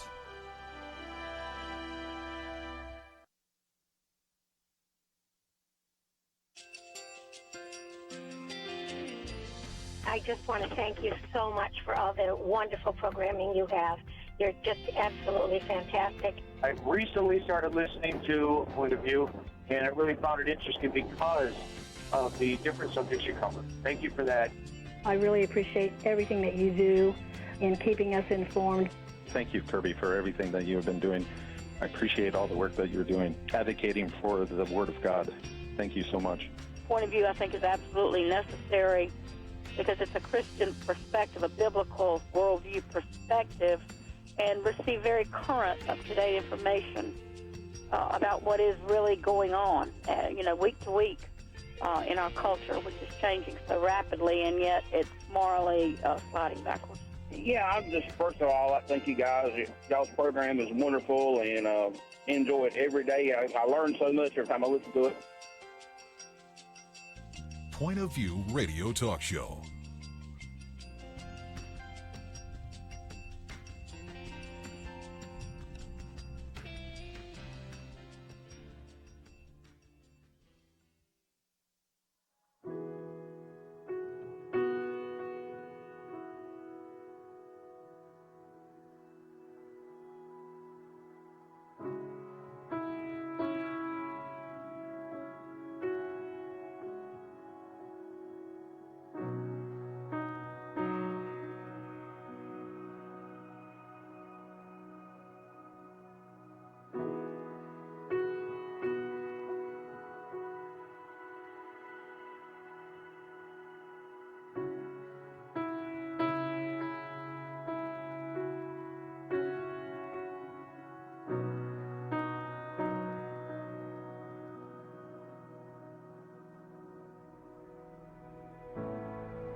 Hi, this is Kerby Anderson. Each day we take on the tough issues and provide a biblical perspective to them. The topics we cover are wide-ranging: apologetics, theology, prophecy, creation and evolution, intelligent design, marriage, family, child-rearing, the millennial generation, trends in society, politics, economics, business, religious liberty, the Constitution, public policy, foreign policy, military policy, tensions in the Middle East, abortion, homosexuality, pornography, sexual ethics, media, technology, history, and America's godly heritage. We talk about anything that affects your faith, your family, or your freedom. So don't go anywhere, because Point of View continues right now.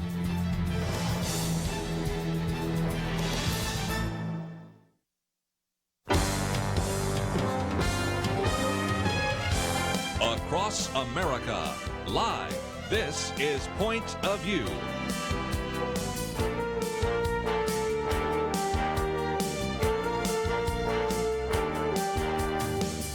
And now, Kerby Anderson. This hour we get the chance to talk a little bit for a while with the pastor of Harvest, and that is Greg Laurie, individual that's been on this program many times before. You probably hear his radio program, A New Beginning, perhaps watch him on television. We've encouraged so many of you over the years to either attend one of his crusades or to tune into it, and we're going to be talking about this real significant event called A Rush of Hope, kind of a cinematic crusade that will be taking place over the Labor Day weekend, September 4th through the 7th. We'll talk more about that in just a minute.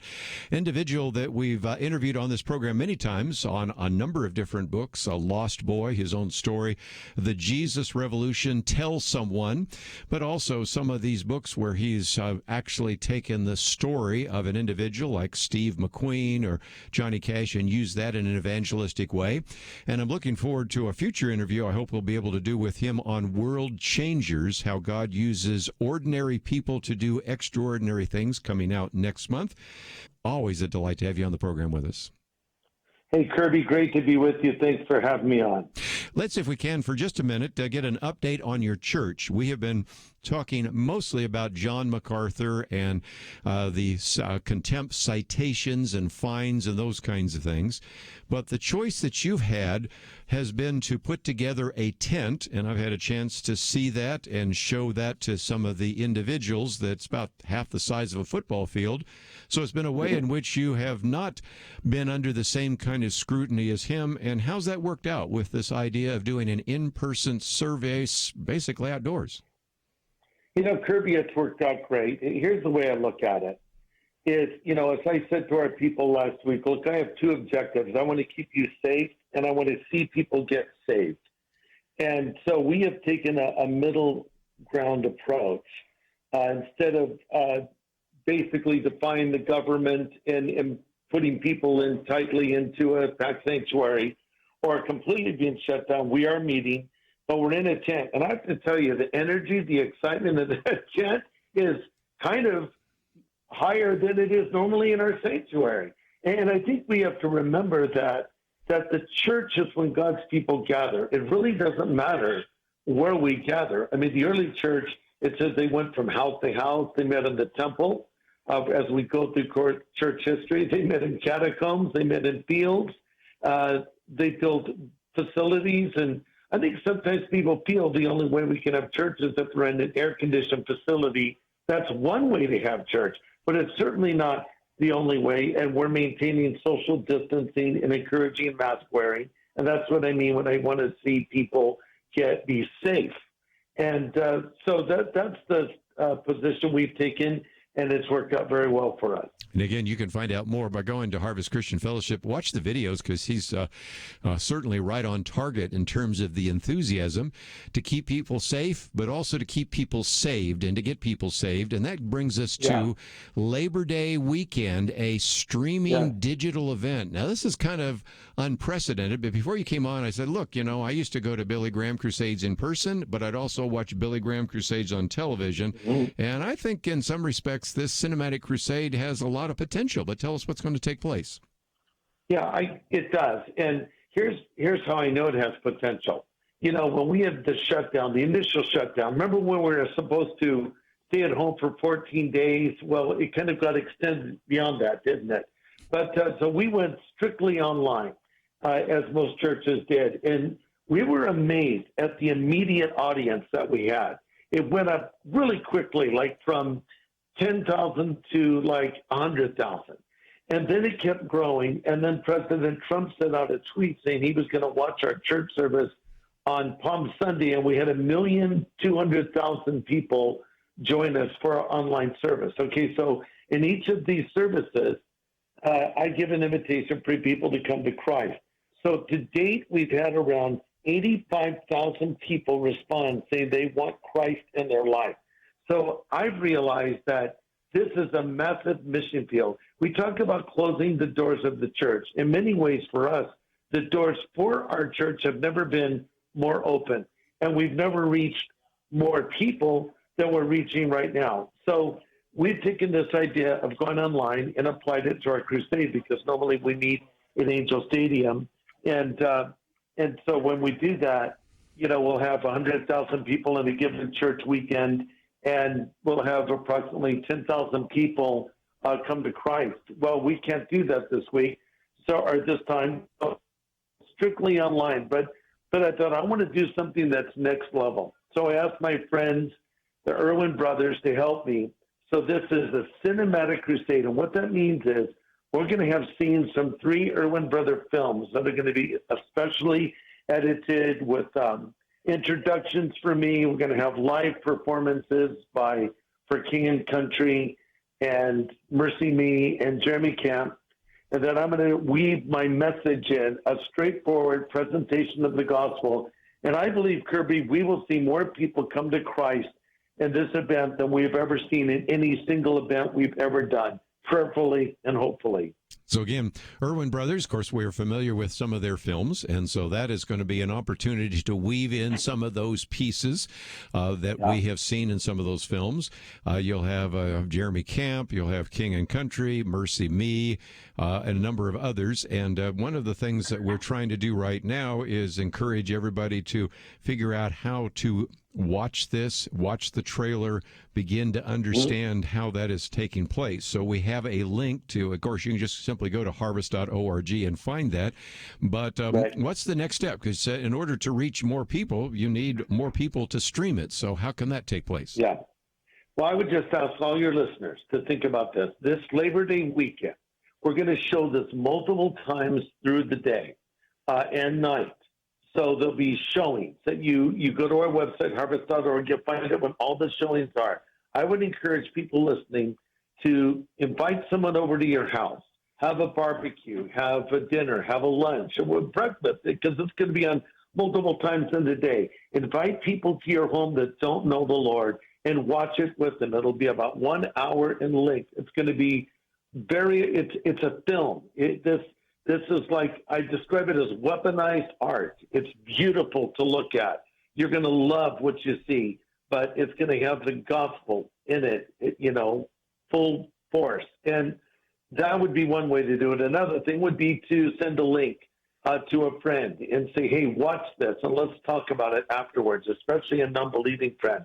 Another way to do it is post it on your social media, post it on Facebook, or you can live stream on your Facebook page as we live stream on ours. You can link to us, or on your Instagram page, or get it out through Twitter, or, hand flyers out, however you like to do it. But I'm going to present the gospel and call people to Christ, and you can have the great joy of following up on that, because we're praying that thousands and thousands of people will come to the Lord. And then I'm going to offer to everyone that responds a New Believer's Bible that we especially designed for a new convert. It's the New Testament and the New Living Translation with hundreds and hundreds of notes that I wrote. We'll send that to them and have a special Bible study course for them. But the best kind of follow-up, Kirby, as you know, is one-on-one when a friend follows up on a friend. Let's take a break. We'll continue talking about that. You can go to harvest.org and then A Rush of Hope, or just simply follow the links. We'll talk more about how to do that right after these important messages.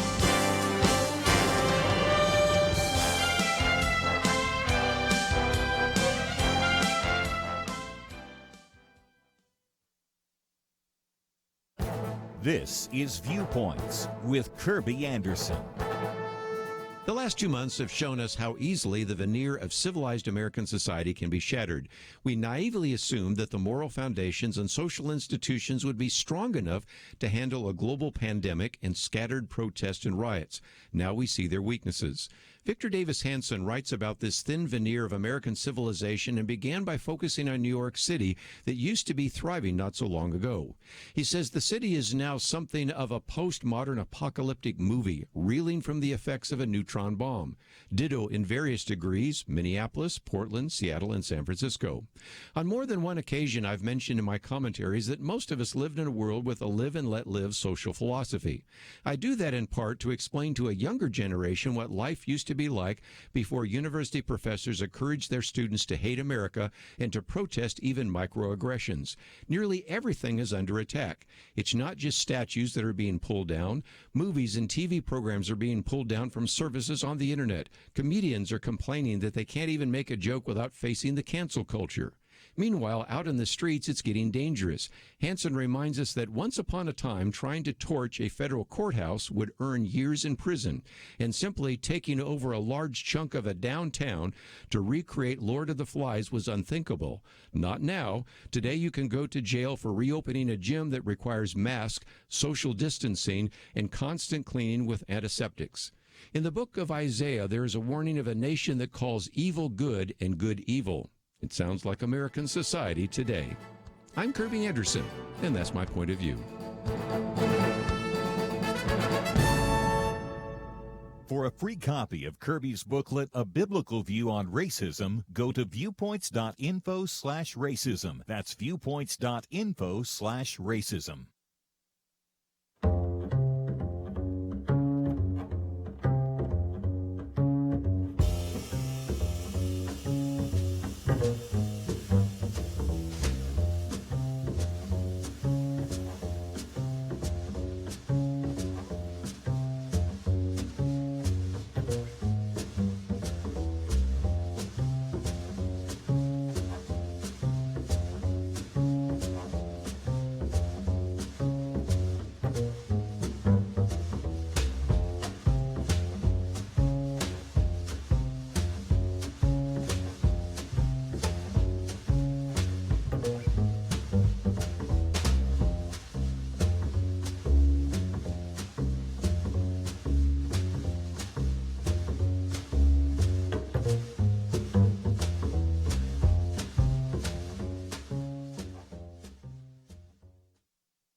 You're listening to Point of View, your listener-supported source for truth. Please stay with us for just a few more minutes.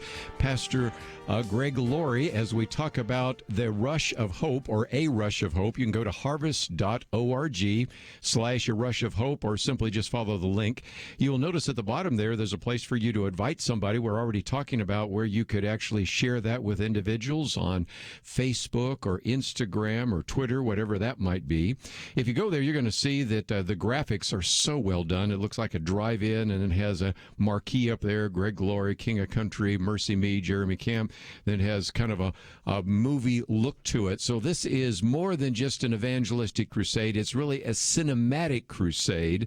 And talk about this because, as you said, as people are followed up, one of the other books that I failed to mention in addition to many of the books you've written is, of course, the New Believer's Bible, which will start individuals on the road of discipleship. But again, give us some ideas on how we might be able to use this individually, but also I think you could show this in churches as well, couldn't you? Well, I guess I don't have Greg Laurie, so let's see if we can get him there. Do we have Greg Laurie? I guess we don't. Well, I guess that ended that particular conversation as well. But nevertheless, let me see if we can... Okay, I'm back. Got you there. There he is. Okay. Talk about how we can use this. Sorry, Kirby, I put you on mute. I'm using Apple AirPods, so I'm on the road. I'm actually for Rush of Hope. But answering your question, basically, we are going. I would be able to show it on the screen, like in a church. You know, some churches are renting movie theaters, and you could go to a local theater depending on what the restrictions are in your town. You could rent a drive-in theater. this is kind of based with the idea that we're doing this from a drive-in. We filmed some live music in a drive-in. It would be super cool to do it in a drive-in theater. That's just a thought. So big screen, small screen, iPad, phone, television screen. It'll be available on all those platforms. And I believe it will also be carried on the Trinity Broadcasting Network as well. That's great. I know you're traveling, but I thought just before I let you go, because I know you're a busy boy today, we do want to spend some time in the future talking about your book, World Changers, about 230 pages, 11 chapters. This is a theme that I've heard you preach on before about being a world changer, but the idea is that God uses ordinary people to do extraordinary things. We even earlier were talking about Corrie ten Boom, and here's just an ordinary individual that we now talk about decades later. So in some respects, that's kind of the theme of your book, isn't it? Oh, yeah, really. And Corrie ten Boom is one of my heroes. You know, she once said, a great life is not based on the duration of it, but the donation of it. You know, we don't decide how long our life will be. We don't decide when we're born or when we will die, but we have everything to say about the dash in the middle. And I based this book, World Changers, in Hebrews 11, which is a story of very ordinary people, very flawed people, and it shows how God used them because they took bold steps of faith. So the premise of the book is God can use you. God is not looking for ability. He's looking for availability. He doesn't call the gifted. He gifts the called. And so it comes down to somebody saying, here I am, Lord, send me. So that's sort of the premise of the book. I want to encourage people to go change their world. And again, in some respects, you're also talking about the question of faith, because it's, of course, the Hebrew Hall of Faith. And in some respects, you talk about the importance of faith. And so just before we let you go, Greg, let's, if we can, talk about how we can exercise just a mustard seed of grace and faith and go out there and start reaching out to some of the unchurched people that we know, some of the people that we run into in a grocery store, some of the people that cut our hair, some of the people that actually fix our house or our plumbing or fix our cars. There are all sorts of people we run into every single week that we can invite to be part of this event, September 4th through 7th, the Rush for Hope. What can we do, and how can we do that? I think you think of this tool, this movie, as a catalyst. Think of it as a conversation starter. And so I answered 3 big questions in it, which are, what is the meaning of my life?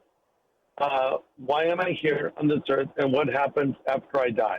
Well, every thinking person gets around to asking those questions. And so I think if you could just start a conversation and say, hey, I have this movie I would like you to watch that was just made, amazing music in it, an okay preacher, but very important questions are answered. And here's what they are. Have you ever thought about things like that? Would you give this a listen, or would you watch it? Would you watch it with me? Even better. Send them a link, invite them to your home. There's multiple ways you can view it. If you go to harvest.org, you'll kind of get the information you need. There's downloadable social media graphics that you can take advantage of as well to get it out. And if you have a Facebook page, you can live stream it on your platform, link to our Facebook page. So this is a way to start a conversation, because one of the hardest things about evangelism is starting the conversation. So I'm giving you a tool to help you with that. Yes. Well, I look forward to the opportunity to chat with you in September on your book, World Changers, as it comes out. And we'll also give people a report on how many people you were able to reach through a rush of hope. So thank you for joining us today here on Point of View. Thank you so much, Kerby, and God bless you. Okay. We'll let him get back to the busy life that he has. And let me just mention, just before we take a break here, a couple of things. First of all, he did mention those questions. And it is interesting because some people might say, well, what am I watching here? Is this a movie? Is it like a tragedy? Is it a love story? Is it a comedy? It's, those kinds of things. So, again, he's going to try to answer the fundamental questions almost everybody asks. Why am I here? what is the meaning to my life and what happens after I die? And so he'll be providing those answers.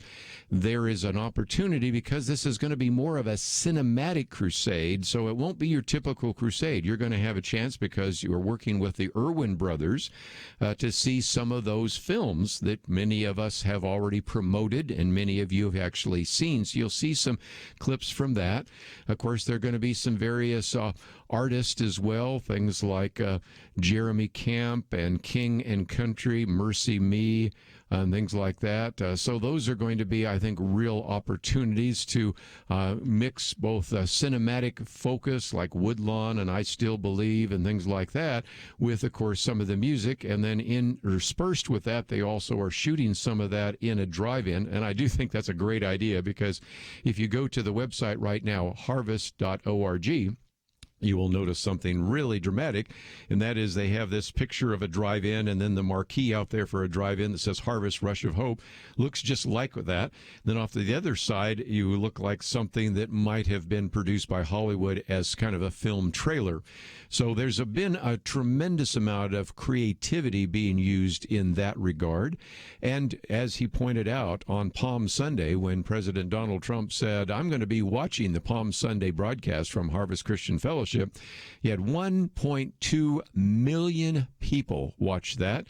And so the numbers just continued to grow with the online Zoom broadcast. And now the best estimates they have are about 85,000 people have responded that they've accepted Christ. And hopefully each one of them will receive a New Believer's Bible. Some of that, of course, can happen through Harvest Christian Fellowship or through the local churches or the other opportunities. So that has been just a very interesting phenomenon, something we probably would not have predicted. When we had the pandemic, then we had the lockdown. A lot of people said, what's that going to do for the church? And I know from a number of these mega churches that have done these broadcasts, they're probably reaching more people now through online services than they've ever reached before. That doesn't set aside or discourage the idea of meeting in person, because we should not neglect the gathering together of one another. But it also, I think, illustrates that maybe in the midst of all of this, some of these new technologies might be useful. And so I do want you to know about the Rush of Hope. You can find out more about it on the website. Click on the picture that we have there of Greg Laurie. That will take you to harvest.org. First one down says coming to a screen near you. If you click on that, it'll immediately take you to a Rush of Hope, or you can go to harvest.org/a rush of hope. Either way will get you there, and I hope that you will take the time to use this in an evangelistic way, because so often what I see taking place is individuals go out there and say, well, I'm going to leave it to the professionals. I'm going to leave it to the Greg Lauries. I'm going to leave it to the pastors. I'm going to leave it to my own pastor. No, there's a place for you, and this is, I think, a great tool to put in your hands so that you will be more effective in that regard as well. Let's take a break, though. When we come back, I wanted to talk a little bit more about not only what was said at the Democratic Convention, but we'll spend just a little bit of time talking about what wasn't discussed at the Democratic Convention. Then I do have a piece that we've also posted by Ben Shapiro on the remaking of the Middle East. And that's important as well, because in the midst of all of this, I think some people are unaware of a very historic decision and series of negotiations that have taken place. So we'll talk about that right after this.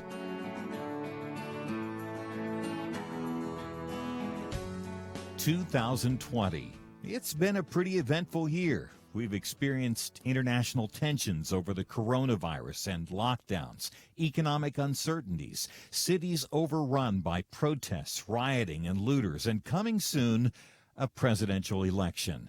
Question: where will you get real news, credible opinion, clear biblical thinking on the things that matter most? Answer: Point of View Radio with Kerby Anderson and the team. You can make sure their voices continue speaking loud and clear by taking a moment right now and joining the Truth Team. It is easy, but you do have to visit our website or make a quick call. Go to pointofview.net/team or call 800-347-5151. You have the power to make a difference. Joining the Truth Team can help ensure that millions of people will get a different opinion from the major purveyors of fake news. We don't get big advertising dollars like the networks or tax money like PBS. We depend on you. pointofview.net/team and 800-347-5151. Point of View will continue after this.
You are listening to Point of View.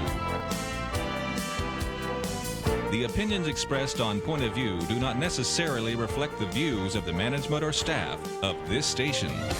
And now, here again is Kerby Anderson. Final half hour. If you'd like to join our conversation, 1-800-351-1212. Just wanted you to know about a number of things that are taking place. In addition to, of course, the Democratic National Convention tonight, of course, we'll have a chance to hear from the presidential nominee, Joe Biden, and a couple of other individuals as a lead up to that. Of course, lots of questions as to whether or not it'll be live or tape and how he will do. And we will cover all of that tomorrow on our Friday weekend edition. We have Jeremy Dice with us, as well as Dr. Merrill Matthews, and I think it'll be a good roundtable discussion in that regard. If you find yourself saying, well, I'd like to know a little bit more about what's happening during the convention, we posted the first article, 5 Things to Know About Night 3. You can also follow that and see 5 Things to Know About Night 1, 2, and 3. Of course, we might put up that one as well. We earlier talked about the controversy surrounding Goodyear, and we'll see how that plays itself out. And in just a few minutes, we'll get to the piece by Ben Shapiro on the remaking of the Middle East. But I thought just before we did that, one other aspect of the convention is that you sometimes learn as much by what isn't discussed as by what is discussed. And there are a lot of things that have been left off the table on the Democratic National Convention. You notice that when you read through the Democratic platform, which we will post tomorrow because it's now been officially approved, and then next week we'll post the Republican platform. Now, whether you read it all is not the point. The point is that sometimes you learn more by what isn't talked about than what is. John Cash is somebody I've called on occasionally. I don't really know him, but I've called upon his column writing in the Chicago Trib because he sometimes sees these things, and he talks about the fact that the theme of the Democratic National Convention is we the people. But he says, the Democrats bend their reality towards a referendum on President Donald Trump. That's certainly been somebody who's been mentioned quite a bit, especially dealing with the supposed mishandling of the coronavirus. But he says they bend it away from mentioning the growing violence in American big cities run by liberal Democratic administrations. Since he actually lives in Chicago, writes for the Chicago Tribune, he's thinking about this. So he goes on a little bit later to say urban violence threatens the peace of targeted Democratic suburban voters like those soccer moms who just installed police scanner apps on their cell phones, which I thought was a good line, and that Donald Trump is taking advantage of this, but he didn't create it. He said, what America is witnessing in cities like Portland, Seattle, Chicago, and New York is a clash between the hard left and the liberal Democratic mayors who lead those cities. He tends to probably be more sympathetic to Democratic ideas, but he's also recognizing that sometimes it's the Democratic mayors that are taking it on the chin or even smashed in the face by the hard left. So he makes a distinction between the left and liberals, as we do here on this program, and, of course, something that Dennis Prager's talked about quite a bit. And so he said it's kind of troubling in his perspective that this Democratic infomercial, that's his phrase for what the Democratic Convention has become, is all about the swing vote, if there is such a thing. And that's in battleground states like what? Michigan, Pennsylvania, Wisconsin. Naturally, Democrats accentuate the positive. Yet, as he says, the DNC infomercial makes plain that this new left Democratic Party of 2020 sees only 2 types, the oppressed and the oppressors, and that leads to all the conflict. He gives us some quotes from Michelle Obama, gives us some quotes from Kamala Harris. I'll just give you one of the Michelle Obama quotes, which, again, don't everybody think through the implications of some of these statements? Probably not. And Michelle Obama at one point said, if you think things cannot possibly get worse, trust me, they can. If we have any hope of ending this chaos, we've got to vote for Joe Biden like our lives depend on it. Now, again, the chaos she's referring to, she thinks, is the chaos of the fact that we've got this guy that is in the Oval Office that's running a reality show. Okay, I got that. But when you say chaos, if I were to go out in the street right now with a microphone and say, do you see any chaos in the cities? What's going to be the comment? it's going to be the violence in the cities, isn't it? And so it's just amazing that they say that. Nevertheless, near the end, he says, my only quibble is the DNC telethon, which is what he says for the Democratic National Convention, missed a chanced opportunity to invite one particularly strong woman of color to address this violent big city elephant in the room that everybody's ignoring, and that would be the resigned police chief of Seattle, Carmen Best, because she just simply gave up because of the defunding of the police. So I wonder if she'd show up next week in the Republican convention. Lest you think that there is no violence in the cities right now, let's just go to this particular one. I'm just going to read a number of the Twitter posts from Andy Go. He has been the one that's investigating all this. One of his posts, hundreds of Antifa surrounded the ICE government building in southwest Portland tonight. This is from yesterday, by the way, in case you wonder. They've been trying to break in through the front. And then he also posted Antifa smashing the glass of the ICE government building in southwest Portland, and many have returned after early being pushed away. Another one posted a little bit later, after burning up a stolen mattress, Antifa had set a wooden table from a restaurant on fire.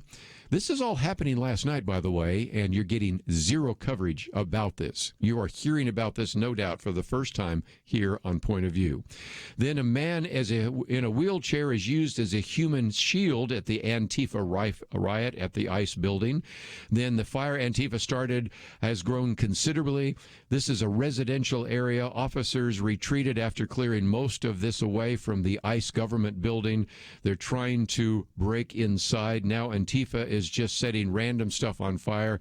Final post of the Antifa smashed the front glass of ICE. Again, this is Immigration and Customs Enforcement, the ICE government building in Portland.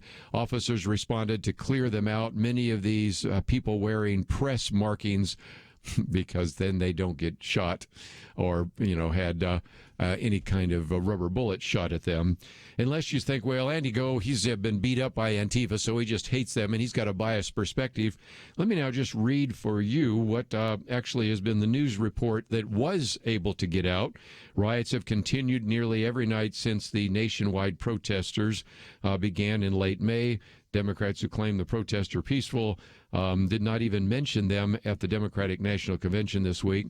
The Portland Police Bureau posted this.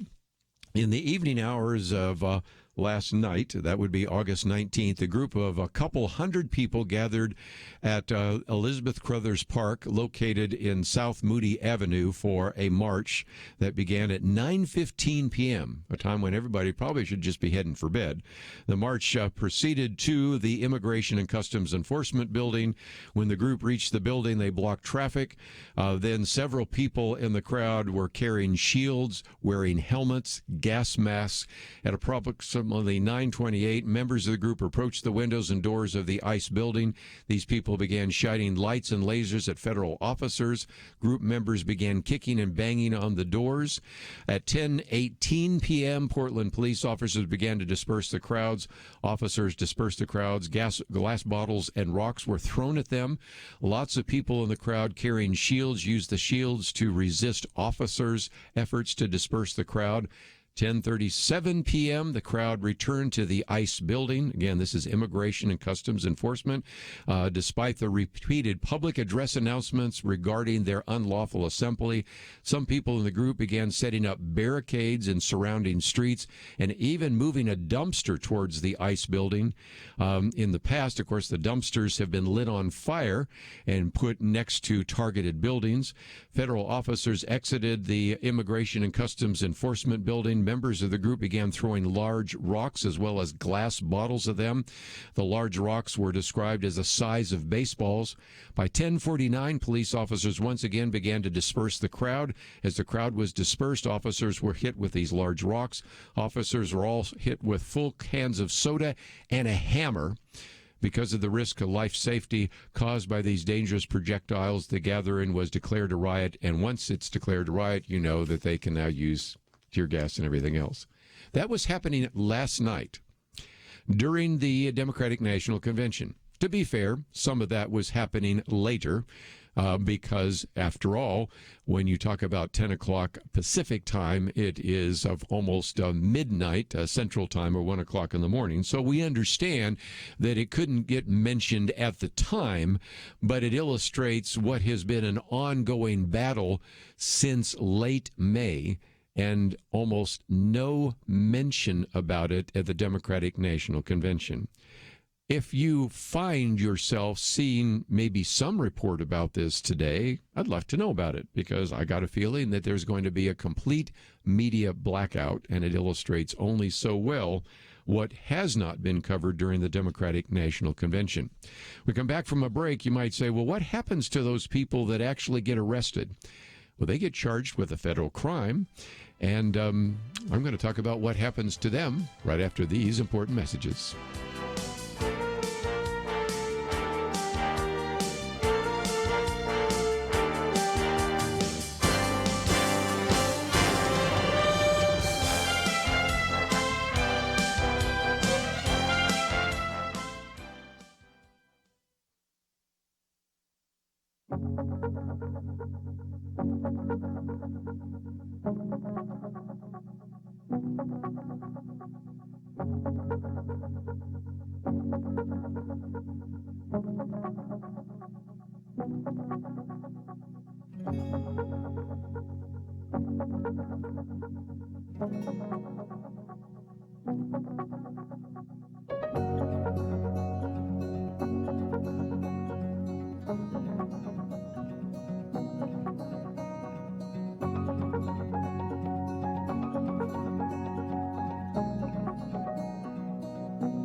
Now, back to Point of View, your listener-supported source for truth.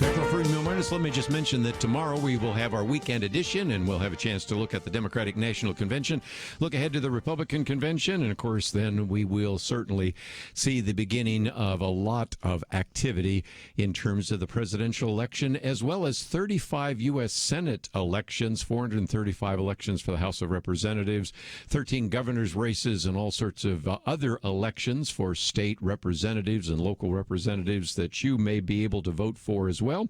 One of the reasons why we spent some time talking with Audrea Decker in another hour that some of you may not have had a chance to hear, My Faith Votes, was so that you could get some of that information. But let's get back to the conflict or the turmoil or the chaos in the streets. You know, those mostly peaceful protests that in one case led to 27 police officers being actually injured in mostly peaceful protests, which just, again, shows you how these words are being manipulated and particularly misused.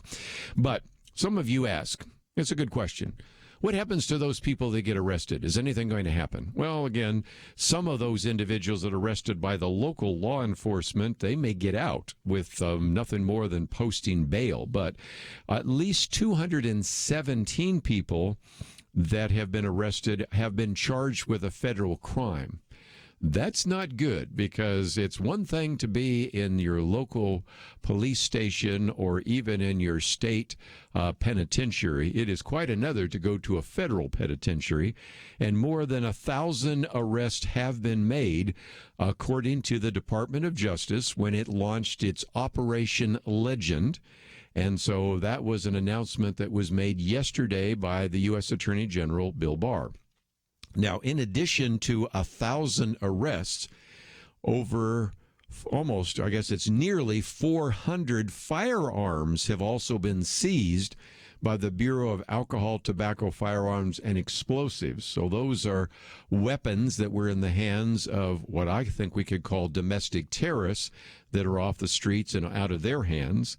And this Operation Legend really was launched back in July as a systematic and sustained and coordinated law enforcement initiative in which federal law enforcement agencies work in conjunction with state and local enforcement officers to fight violent crime. And if you're not familiar for why it's called Operation Legend, it's named for this 4-year-old child, Legend Taliaferro, who was shot and killed while he slept in an early morning on June 29th in Kansas City, Missouri. The prosecutor there in Jackson County announced that they have already brought second-degree murder charges against his suspected killer, an individual that's held in the jail. So we'll see where that takes us for some time. But the argument being made by Bill Barr, William Barr, the Attorney General, is, quote, Legend is a symbol of the many hundreds of innocent lives that have been taken in the recent upsurge of crime in many of our urban areas. His life mattered, and the lives of all these victims mattered. That means all lives mattered. Okay, don't tell Goodyear. His name should be remembered, and his senseless death, like those and all the other innocent victims in this recent surge, should be unacceptable to all Americans. So some of you have been asking, what's happening to those thugs that have been arrested? They may actually be doing hard time, so we'll keep following that in the future. But that was the announcement that came from the Attorney General yesterday, William Barr. Last article I've posted here, it's been ignored as well. Either it was mentioned as, oh, well, this is something that former Vice President Joe Biden brought about. Not true, or it's really not important. In most cases, it simply has not been mentioned. And Ben Shapiro said that a long-awaited peace deal between Israel and the United Arab Emirates, including formal and full normalization of relations, presume peace deals to follow between Israel and Sudan, Oman, Bahrain, and the possibility on the horizon of a similar deal with Saudi Arabia all took place this week, while everybody was focusing on the Democratic National Convention. I love Ben Shapiro because he thinks the way I do. It's easy to tell whether these are historic events by identifying those who oppose it. Iran is particularly angry. So is the Iranian publicity agent Ben Rhodes. By the way, he used to serve with Barack Obama. That's a little bit of an overstatement, but nevertheless, he was the Deputy National Security Advisor, as well as some other people very upset about this. The tyrannical government of Turkey, deeply miffed, as well as the terrorist government of the Palestinian Authority. So you know it's historic when you get all those people angry with you.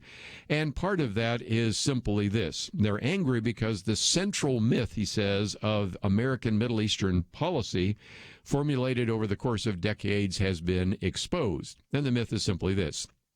Israel is the problem. If Israel would make more concessions to the Palestinians and others, we'd have peace in the Middle East. And so the United Arab Emirates would certainly go along if indeed Israel would just capitulate. And that hasn't worked out so well. He said the myth also has really been set aside by the fact that when America moved her embassy to Jerusalem, foreign policy experts, he puts in quotes, assured the public that the so-called Arab street would be set aflame. Instead, nothing happened. When America recognized Israel's formal annexation of Golan Heights, foreign policy experts said the Middle East would become a tinderbox. Nothing happened.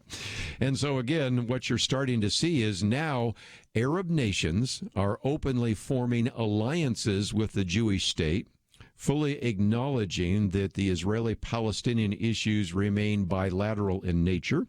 Goes and talks about some of the relationships between Jordan and Israel, now between the United Arab Emirates and Israel, between Sudan and Israel, between Egypt and Israel. And so as a result, none of them hide behind what he calls kind of the fig leaf of Palestinian demands to avoid peace. So it's pretty interesting. And he does acknowledge that, he says, hilariously, the former Vice President Joe Biden tried to take credit for the Israel-UAE deal, United Arab Emirates deal, suggesting his own communication had paved the way for that. He says if you look at that, there was actually a formal apology by Biden back in 2014 after suggesting that, and so it doesn't work out so very well. Nevertheless, Ben Shapiro and many others think that this is very significant, a very positive change. And again, are you going to hear about that? I doubt it tonight. Maybe Joe Biden will actually try to take credit for it. But I think you're just going to see it ignored. And I love what Ben Shapiro says. In more honest times, Trump administration officials who brokered this breakthrough would be up for the Nobel Peace Prize. Instead, the news has largely downplayed it in favor of the scandal du jour from Trump's Twitter account. Yeah, in more honest times, maybe even Donald Trump will get the Nobel Peace Prize. Do you think it's going to happen? No. I do remember an incoming president in 2009 by the name of Barack Obama that won the Nobel Peace Prize just for winning the election. Do you remember that? It's kind of interesting. But nevertheless, I just thought you need to know this as well. There are a lot of things that have not been talked about this week in the Democratic National Convention. A few things we haven't talked about until today here on Point of View. So that's why we covered those, because I'm not sure where else you're going to hear them except right here.